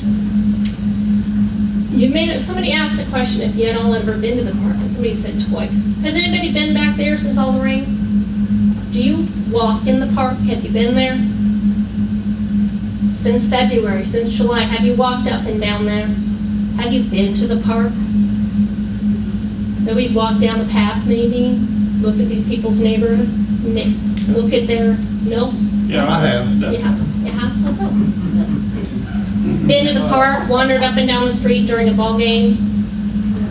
Sat in the backyard when the lights are on? The only times I ride through there is to see if there's anything flooding that I can be a help to. I know a neighbor that was right there about the third house, 2 houses down from you. Several years ago, he had his yard was flooding. There was no more than a culvert that was stopped up.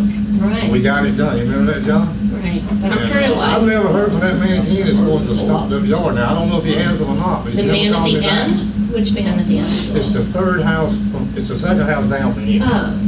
I can't remember his name, John's name. The point is, I don't He called me and I went over there and found out what his That's problem great. was. I'm so and glad. Called I'm John glad. and John said, okay, we'll take care of it. But since, in all of our concerns that we've had since February or even before, I haven't seen anybody walk up and down the back path and come talk to the neighbors. We're going onward. There's a bunch of people here that want to help and plan. We mentioned that in February and we got nobody's input. Let's work together, because right now, the city does have a problem with how we appear to our citizens. And we need to, we don't need to make it look, we need to do a better job. Question, ma'am. Mo, can I have one more minute? If nobody else wants to speak, you can. Anybody else? Other than Mr. Manny, he wants to be last. Come on. You can let him go, sir. I appreciate it. Well, I'm gonna give you 3 minutes, Mr. Robert. How about that? Okay, you already answered one of them. You was easy. Well, I guess I'm not gonna ask for that one. Will there be a signed contract when y'all put this behind my house and build it up like Mr. Fadio says? There gonna be a signed contract that I'm not gonna get flooded? Bodie, you've been there behind my house. What we do then? But there's never been any drainage looked at there, Mr. Robert. No, you just said you were there. You just told her you were there. So now I'm you not got to getting dig all in yourself. with you. Go ahead. Okay, I got 3 minutes. Okay, I know where the end of this picture is. I done got stuff, look at scratches all. I know the more to the story. I know where the end's at. But I don't want to tell you right now. But I know. Now come up here. See that dirt right there? You don't give her away. What's the problem? But, how many more minutes we got? I'll go back to the bottom down here. They keep the clock, I don't know. Mr. Hoffman, you're doing good. When is the next elections? May of next year. Who's running first? I'm running, this man's running, that man's running. Oh, Lord have mercy. Okay, let me ask y'all something then. Who's gonna be the hardest of y'all to beat? Have y'all talked about that? I haven't thought about it, but I'm gonna run with going to. No, I wanna know have y'all talked about which one of y'all would be the hardest to beat? Now, I don't look at things like that. Ron, I do. When the people of this town do not want me to be their mayor, I'll be glad to step Oh, away. I'm not But I'm gonna have to get that in the election, they're gonna have to vote me out. I'm not asking you that. Well, I'm just telling you my I didn't ask story. you that. I'm telling you my story. I asked you which one of y'all already got together, which one of y'all is gonna be the hardest to beat out? That's all I wanna know. I'm gonna say Eric. Eric? I disagree. I'm gonna move over. 1, 2, right, you're right, I think he's gonna be the hardest, that'd be my guess. That's all I got to say. Thank you, Mr. Robert. Anytime I get it. Yes, sir. Please say you're running for mayor. All right, Mr. B? Yeah, I appreciate you. Man, thank you. I'm gonna bore y'all for a while. If anybody gets up and leaves, I won't be offended. But I think we need a history lesson. I moved to Port St. Joe in 1943. 10th Street was a clay road. Was swamp on both sides. I mean, you couldn't see the top of the trees with the vines growing up in it. There was no Marvin Avenue. It didn't exist. All that was swampland. And it was from there up to 71 all the way to 20th Street. Pure, unadulterated swamp. Well, the city, before I got back, decided that they had to do something about it. Now, the 10th Street was a clay road, and it was covered up. So, while I was gone off in the service, if all y'all served in the service, any of y'all served? I didn't, no, sir, I did not. They didn't? Okay, well, Uncle My Sam, uncle did, and in he my killed day, in the well, Korean I had War in four of them. I had four uncles. that My did. daddy served. Anyway, all I'm saying is, Don't try to put me down, but I didn't serve. Amen. Everybody don't serve. I went off for 3 years, and I came back when I got old enough, and I had one kid when I got back. But anyway, we went with our ballpark today. It was me, Skull Owens. Everybody remember Skull Owens? Never met Okay. him. Skull Owens, he was a character, wasn't he? Yes, sir. He was county commissioner one time. But anyway, me and him and Darrell Strickland, Skull Owens, and Mr. Sanders was down at the ballpark. When I came back, we had two little old ballparks. One of them was over on that side with home plate back towards the Stack House, which didn't exist at that time. And the other one was that little ballpark over on the other side. The little ballpark that sits there on 10th Street, on this end. That's all we had. And my kid was getting old enough. Then we were sitting down there one day, and we said, hey, we got to do something about these ballparks. They said, what can we do, man? I said, I don't know. I said, the city commission don't have nothing to do with it, and they ain't too interested in it, so I don't know what to do. They said, well, let's put somebody on that board. So everybody, I said, well, Skull, you be a good man. Well, that was before he ran for county. He said, no, I won't do it. And it would finally end up on me. I said, well, I'm gonna run, see how it comes out. And I figured I'd get my brains. Well, I beat Ford. In the first primary, didn't even have to run it off.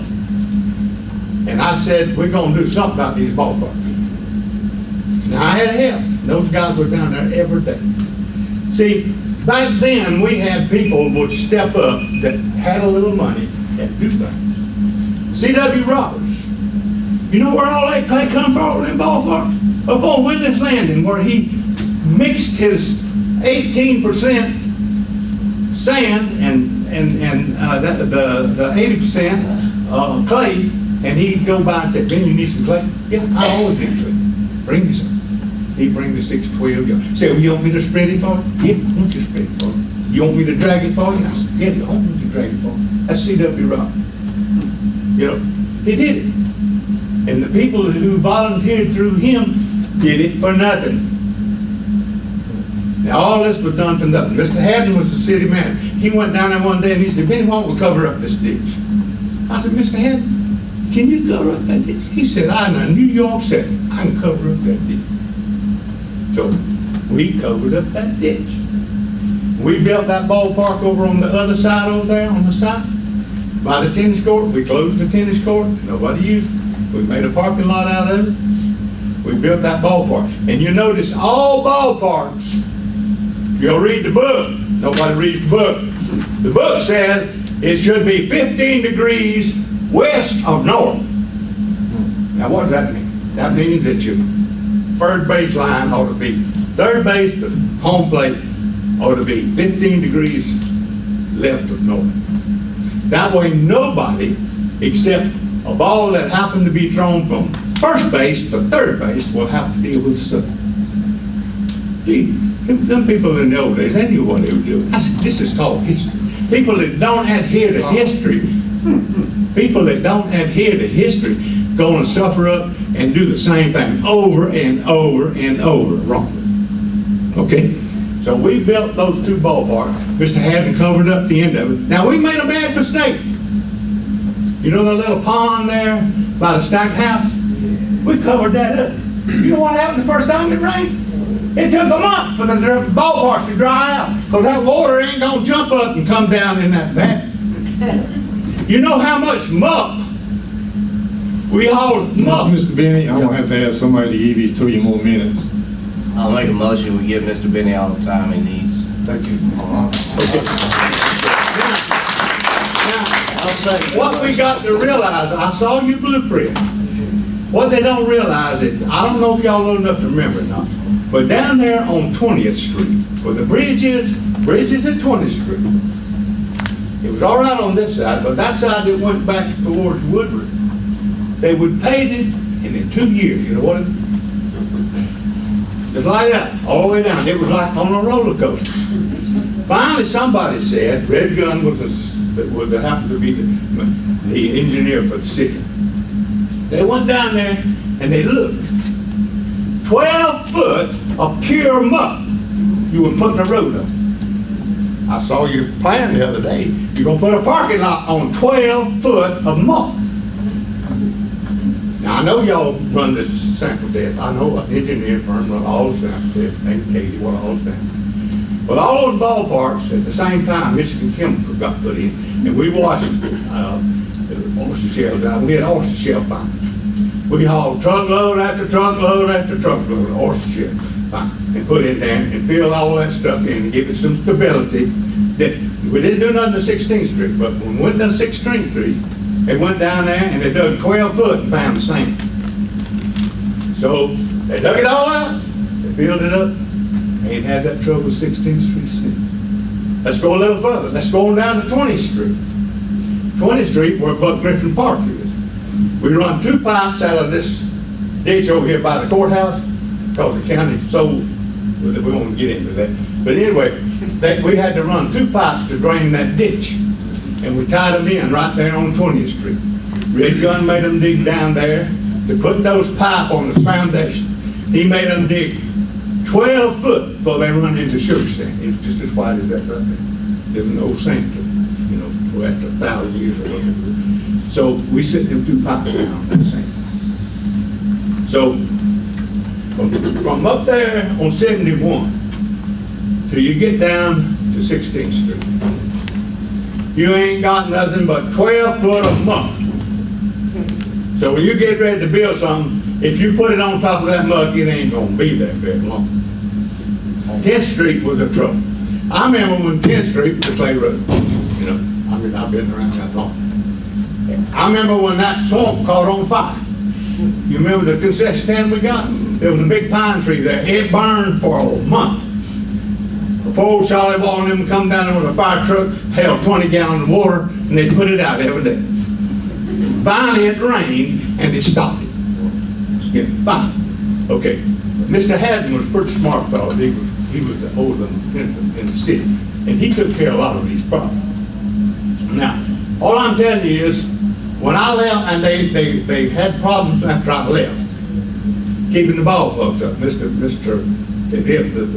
The guy that took over, he didn't realize that you had to cut a ballpark just once a month wouldn't do it. So anyway, they hired me. I left Litton. They hired me to be the recreation director. So I took over all of it. I kept the lines up. I kept everything. I run a little league. I won't tell you what all we had going. It was amazing. They let me do anything I wanted to do. I had girls, ladies softball, 4 teams. 1 out of Carabel, Apalachicola, and 2 out of St. Joe. Played twice a week. Yeah. I had basketball programs in the elementary school. for girls and boys. We built that ballpark across the street over there, the only one we have, because we had too many teams. Now, I'm gonna tell you what you need. You need somebody to go down there and run it. If you spend all that money out there and you don't know how to cut the damn grass, you're in trouble. You got a real problem. Because I cut them twice a week where they needed it now. You know? Now, all I'm telling you is, I coached, when I left, I had 6 teams on that little field over there, by the concession stand. I had 7 teams on this one. That's why we built the little field over there, because I'm sure all y'all know this, but if you have a 6-team league, everybody plays once a week, you got to play 7 times. So what we did, we kept kids out of school. We went Monday, Tuesday, Wednesday, Thursday, Friday. On Thursday just one ball game. Then Friday we had double header. Those kids were out of school. We considered that. So I had, I had 6 teams there. I had 6 minor league teams, but minor league teams was an 8-year-old. We didn't pay anybody below 8-year-old. 8, 9s, and 10s. 10s paid below places. I had a team of those, and I had 7 teams. When the 7 teams, I couldn't handle it because it didn't have no lights. So I had to build that ballpark over on the right-hand side. That was the baseball park start. So the girls moved in, which was fine. So we got by. Now I had 17 little league teams. How many you got down there now? How many you got? How many little league teams you got? And you're trying to build a big ballpark for 5 teams? Thank you. You're gonna spend $100,000 for 5 teams? Sound like you're wasting your money. Sound like you need to fix what you got. Now, you probably not. I know people don't listen to history, don't hit it. I'm not one of them. I always like to read the history. Then I ain't gonna make the same mistake he made. You don't bet against Napoleon when he went to Waterloo. You know, he made one mistake. He didn't resist. And when you show up with a lesson, they got you. But anyway, all I'm saying is you got all the ballparks you need. And if you fill up that slot in there by that stack house, can anybody tell me what stack house means? S-T-A-C. Does anybody know? What does that mean? You would come up in there. You've been spending many hours down there, right? Yeah, you can't even tell me what it means. Stack of kids in there. Hey, I bought pencils in the 5th grade to build a stack house. We wanted one. So we, over all the years that went by, and by the way, when I was out on the service, they built it. They finally got up $7,000, and they asked Mr. Scared, could they put $7,000 and him put 7 in the building? They finally built it. Student Activity Center. That's what it stands for. The teachers operated it for nothing because they wanted someplace for their kids. That was where the stack house was born. And that's why it was born. Because people worked and they bought a hell of a lot of pencils. I mean, $7,000 is a lot of pencils. 3 cents a piece. Now, what I'm telling you is, I don't mind you going out there and spending my tax dollars if it's going to do some good. But if you ain't got no baseball teams, why you need all them ballparks? And if you'll notice, they build every ballpark sitting this way so that the outfielders are looking dry in the sun. And that really makes a lot of sense. Unless you're an outfielder. Okay? Now, every field down there was laid out that could be. There was some that we couldn't do. But those little fields over there, and over there. By the way, the concession stand was built by the J.C.'s. McArlen, who used to be over the wastewater plant. He used to build, he was the president of the J.C.'s at that time. They built that whole concession stand block for block. They hired the block, they did it all. He got through, he told me, he said, now, Benny, we want you, are you hurting for money? I said, yeah. I need $5,000 every time we start a living. That's what it took to put the league in bid. $5,000 I had to have in the bank. Now, I had people like him. He came to me and he said, well, what about the concession stand? I said, well, he said, we don't charge you nothing. We just gonna do it. They did. Got through. He gave me a check for $1,000. He said, put that in your little. Cecil Curry was a man in town. I don't know if y'all remember or not. He's a fine fellow. Fine fellow. He used to take care of the Rotary ball every year. Rotary had a huge ball. And they made a ton of money. He'd come around and he said, Ben, you need money? I said, Cecil, you know I always get money. He said, well, $500 did you? I said, yep. He flipped me that $500. I had to have $5,000 before I ever signed up the first year to get me through that year. And at first it didn't cost you much. Then you had to insure the coaches. You know, coach threw a ball, hit somebody 29, you had to insure them. You know? I mean, the price just kept going up. But I always managed to meet my budget. Always. Another thing that helped us was Florida Power. We put up all them lights down there. Florida Power would do this for us. If their people would volunteer to go put up all that stuff using their equipment, whatever hourly rate that those people made on an overtime basis, they paid us. Because Florida Power that's where we got all the lights down. It didn't just happen. By the way, the first hill we had, the lights came off of Kenny's Mills tennis court. And that's pretty far back. The first lights we ever had on the football, on that field up there, was 4 poles. Kenny's Mill had a tennis court, believe it or not, 4 poles with lights on. And Dan Sexton, he's an electrician and paving house. He went over and took them down, put them up on that lights. It wasn't very good lights, but they was better than nothing. So I'm not trying to belittle anybody. I just was there, and I'm gonna tell you, you need to pay attention to history. And if somebody holds a star in front of you, that don't mean it's always a star.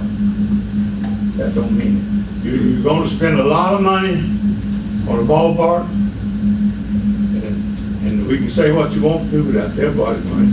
And the people who were complaining about balls in their ballparks and whatever, I tried to get Mr. Cole way back yonder. We only had that one building on the corner of Marvin and 8th Street, on that corner. He lived there. But it didn't bother him much. That was little kids played over there. James Jones bought the next lot.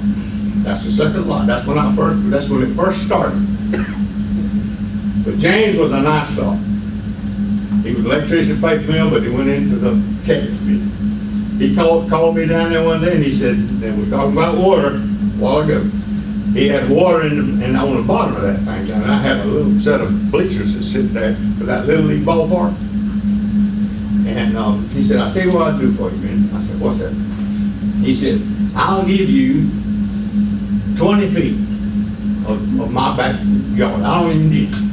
We'll just go, I'm gonna put my fence 20 feet back if you'll get that water off of me right there.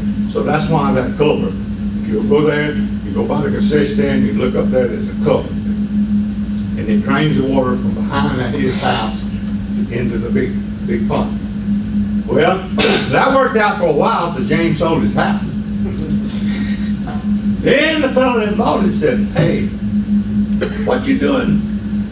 How come my fence ain't done? I said, I can't tell you nothing. Go talk to James. Me and James cut a deal. I said, I put a drain out here. I don't know what it costs, but to get it off of you, where you would let us use that 20 feet. Those foul balls didn't go in the yard. They fell with just little kids. They fell in there before that. So we didn't need that. So we didn't have any problem. But this guy said, no, wait a minute now. We're going to move that fence back out where it belongs. So I put it right in the middle of the ditch. So then we had a problem. That was the first problem that ever occurred on Marvin. Now, Mr. Colway and them, I went to see him. I said, Mr. Colway, why don't you give us all the rest of those lots, because you know what's going to happen. He said, Benny, how can you do that? And I said, why? He said, well, he said, let's look at it this way. He was a paper company man, you got to know that. He did what he did paper. He said, I'm going to tell you what we're going to do. He said, we can't do it because we pay 80% of the taxes in the city. Do you know how much taxes the city of Port St. Joe pays to the county? Can you give me a percentage? That ain't right. No, I'm talking to you. I'm not talking to No, sir, I Okay, cannot. can you? How much we pay the Yeah, county? how much of the county taxes do we pay? Are you asking as a citizen? Are I'm you asking the city you pays as the a county? city, how much do we pay the county? What's our share of county tax? I'm not aware that we pay anything to the county. We do? You don't pay county tax? As a person, I do at home, Okay, yes. well, We- okay, that's what I'm saying. How much does the city of Port St. Joe pay the county? I think 8 and some change mils. Try 21%. Go check with Mitch. He's my cousin, by the way. Anyway, we pay 21% of everything the county spends. If they spend $1, 21 cents belongs to you. And I bet you didn't even know that. You didn't even know that. Yeah. Well, I'm gonna tell you, when I got to be a city commissioner, I did one thing that was, somebody told me to do. I went in there and talked to Charlie Brown. He was the money man. Charlie knew everything about everything. I said, Charlie, you see this budget? He said, yeah. I said, what's on page 1? I said, what's on page 2? He said, how long we gonna be here? I said, until we get through to the backside. What is it for? How is it used? Was it on budget last year? I knew my budget. It took us about 6 months to do that. But I had to give him an hour, and he gave me an hour. We learned the budget. I knew what was in that budget. I knew where the money went. I knew why it went, and I knew how it went. When I left that commission, I had $3 million in city federal. Me and Frank paid. Surplus. I'll bet you. How much y'all got? I mean, I'm gonna ask you a real thing. What's your debt? What's your debt? About $12 million. Well, just $12 million, that's all. We had $3 million plus. Now, I'll have to get to it. Water plant, wastewater, I mean, the water plant, cost. Okay. But what you need to do if you're a commissioner, go in there and talk to the money man and find out, go through that budget one page at a time. And when we wrote up a budget, we took that budget out, that line item budget, this one, what does it do? We covered every line item in there. And we either approved it or disapproved it. It's called a line item budget. And you don't take the word of anybody, you just look at it. And then you know where your money's going. And you know, John Adams, I don't know, y'all remember John Adams? Don't remember? But I was around almost. But you know, John Adams had one thing he said. He said, politics will be okay until it becomes lucrative. Oh, he nailed that. He nailed that. Now, in all fairness, y'all make $1,000 a month. You know what I made a meeting? $12.50. $12.50. At 2 meetings a month. $12.50. But I was glad to do what I got to do because I had things I wanted to do. And money wasn't enough. Money wasn't enough. You know, I used to kid a person on the school board. They pay $24,000 a year. They make $2,000 a meeting. They make once a week. I said, you made $2,000 for that meeting, and I made $12,000. But I didn't mind. I didn't mind. I wasn't there to make money. I was there to fix something that needed to be fixed, if I could. I didn't fix everything. I didn't fix things that I tried to do. Sometimes didn't work out. But I served 5 years. I stayed in that ballpark 31 years. And I never made over $12.50. Now, All I'm telling you is, if you don't, what bothers me is you don't support these things. I went to Lynn Haven one time. Johnny Linton was mayor. I went to Lynn Haven one time to find out how they built their program over there. And the fellow was nice. He was really. He sat down and showed me. He said, "What does this thing cost?" He said, "I don't know if you've ever been to Lynn Haven." He said it cost $3 million. I said, "Okay. Now, what does it cost to run it?" He said, $449,000 in people. So I kind of turned off. They had places to fish. They had a lot of things that we couldn't have, but we didn't have no insurance. But I come back and told him, I said, "We can't afford that." He said, "Why?" I said, $449,000 in salary and $3 million for the complex. Forget it. They dropped it. So all I'm telling you is, and all I'm trying to tell you, you got a ballpark down there in the Hamilton. I handle 17 Little League ball teams, and I handle 10 girls softball teams. On that field, I had people like Phil Johnson. They called for nothing. I never paid them money. J.W. Bowman. I had people like that break my fields. I had people that come down and work. I mean, we wanted something that was better than what we had. But if you don't take care of it, if you don't put somebody, you can build that umbrella. You can make paint it and gold if you want to. But if you ain't got somebody to take to it, it'll look like a shack to you. Thank you. Thank you, Mr. Benning. Sorry, I didn't. You're all right. You're all right. All right. Anyone else in the public tonight?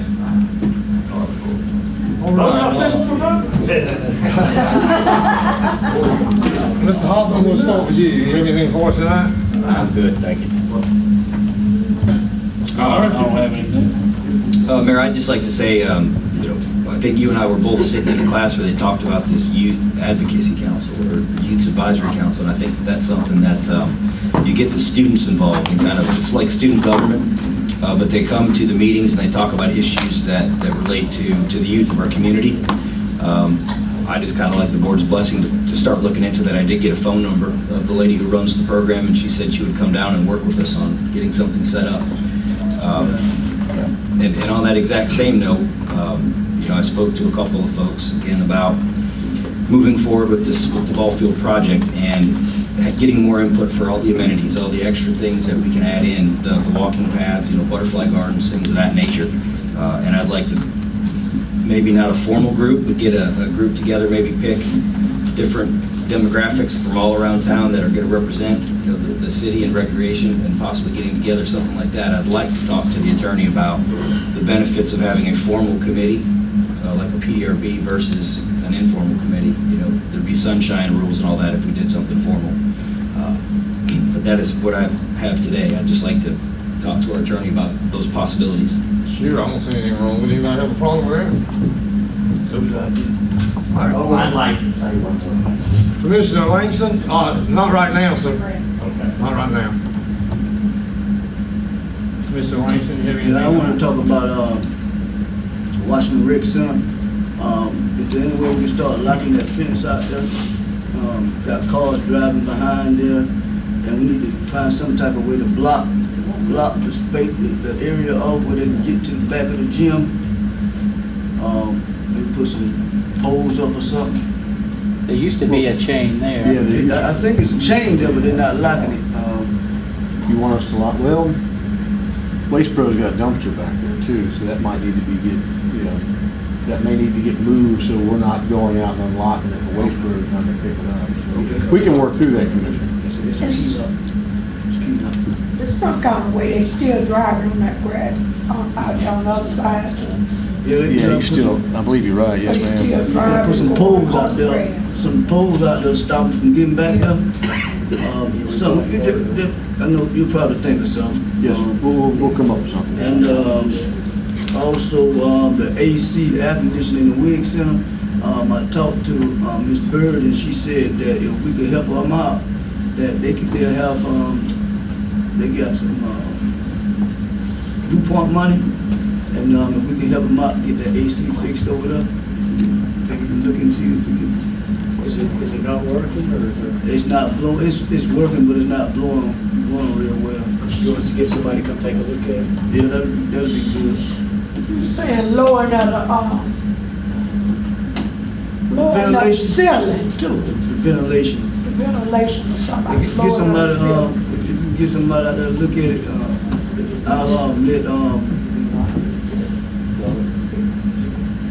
I'll let Mr. Fields know, and, he can meet him out there and let him know, is that okay with you, Eddie? That'll be fine. Okay, okay, just Jim, just give me a call when, you get it, and I'll get in touch with Eddie. I appreciate it, that's all I have. That's it. I only have one thing. I had a citizen come up to me and inquire about it. He says a lot of people think of going down Marina Drive and they're confused. They think the boat ramp is at the end of that road. And they've had quite a few boats coming in there and trying to turn around and things. And he suggested we could just put up a sign somewhere right there by Centennial Bank at that road where you turn left to go to the boat ramp. Just put a sign there saying boat ramp pointing that way. Could that be something we might could do? Sure. You could Just widen look the street, into you it. could widen the street kind of at the end and give them a place to turn around when they find out what's going on. Yeah, that's true. That, you got plenty of land that. Put a four-way stop there. You can put it in the middle. That's all I have, gentlemen. I need a motion to adjourn. Let's see what we got in here.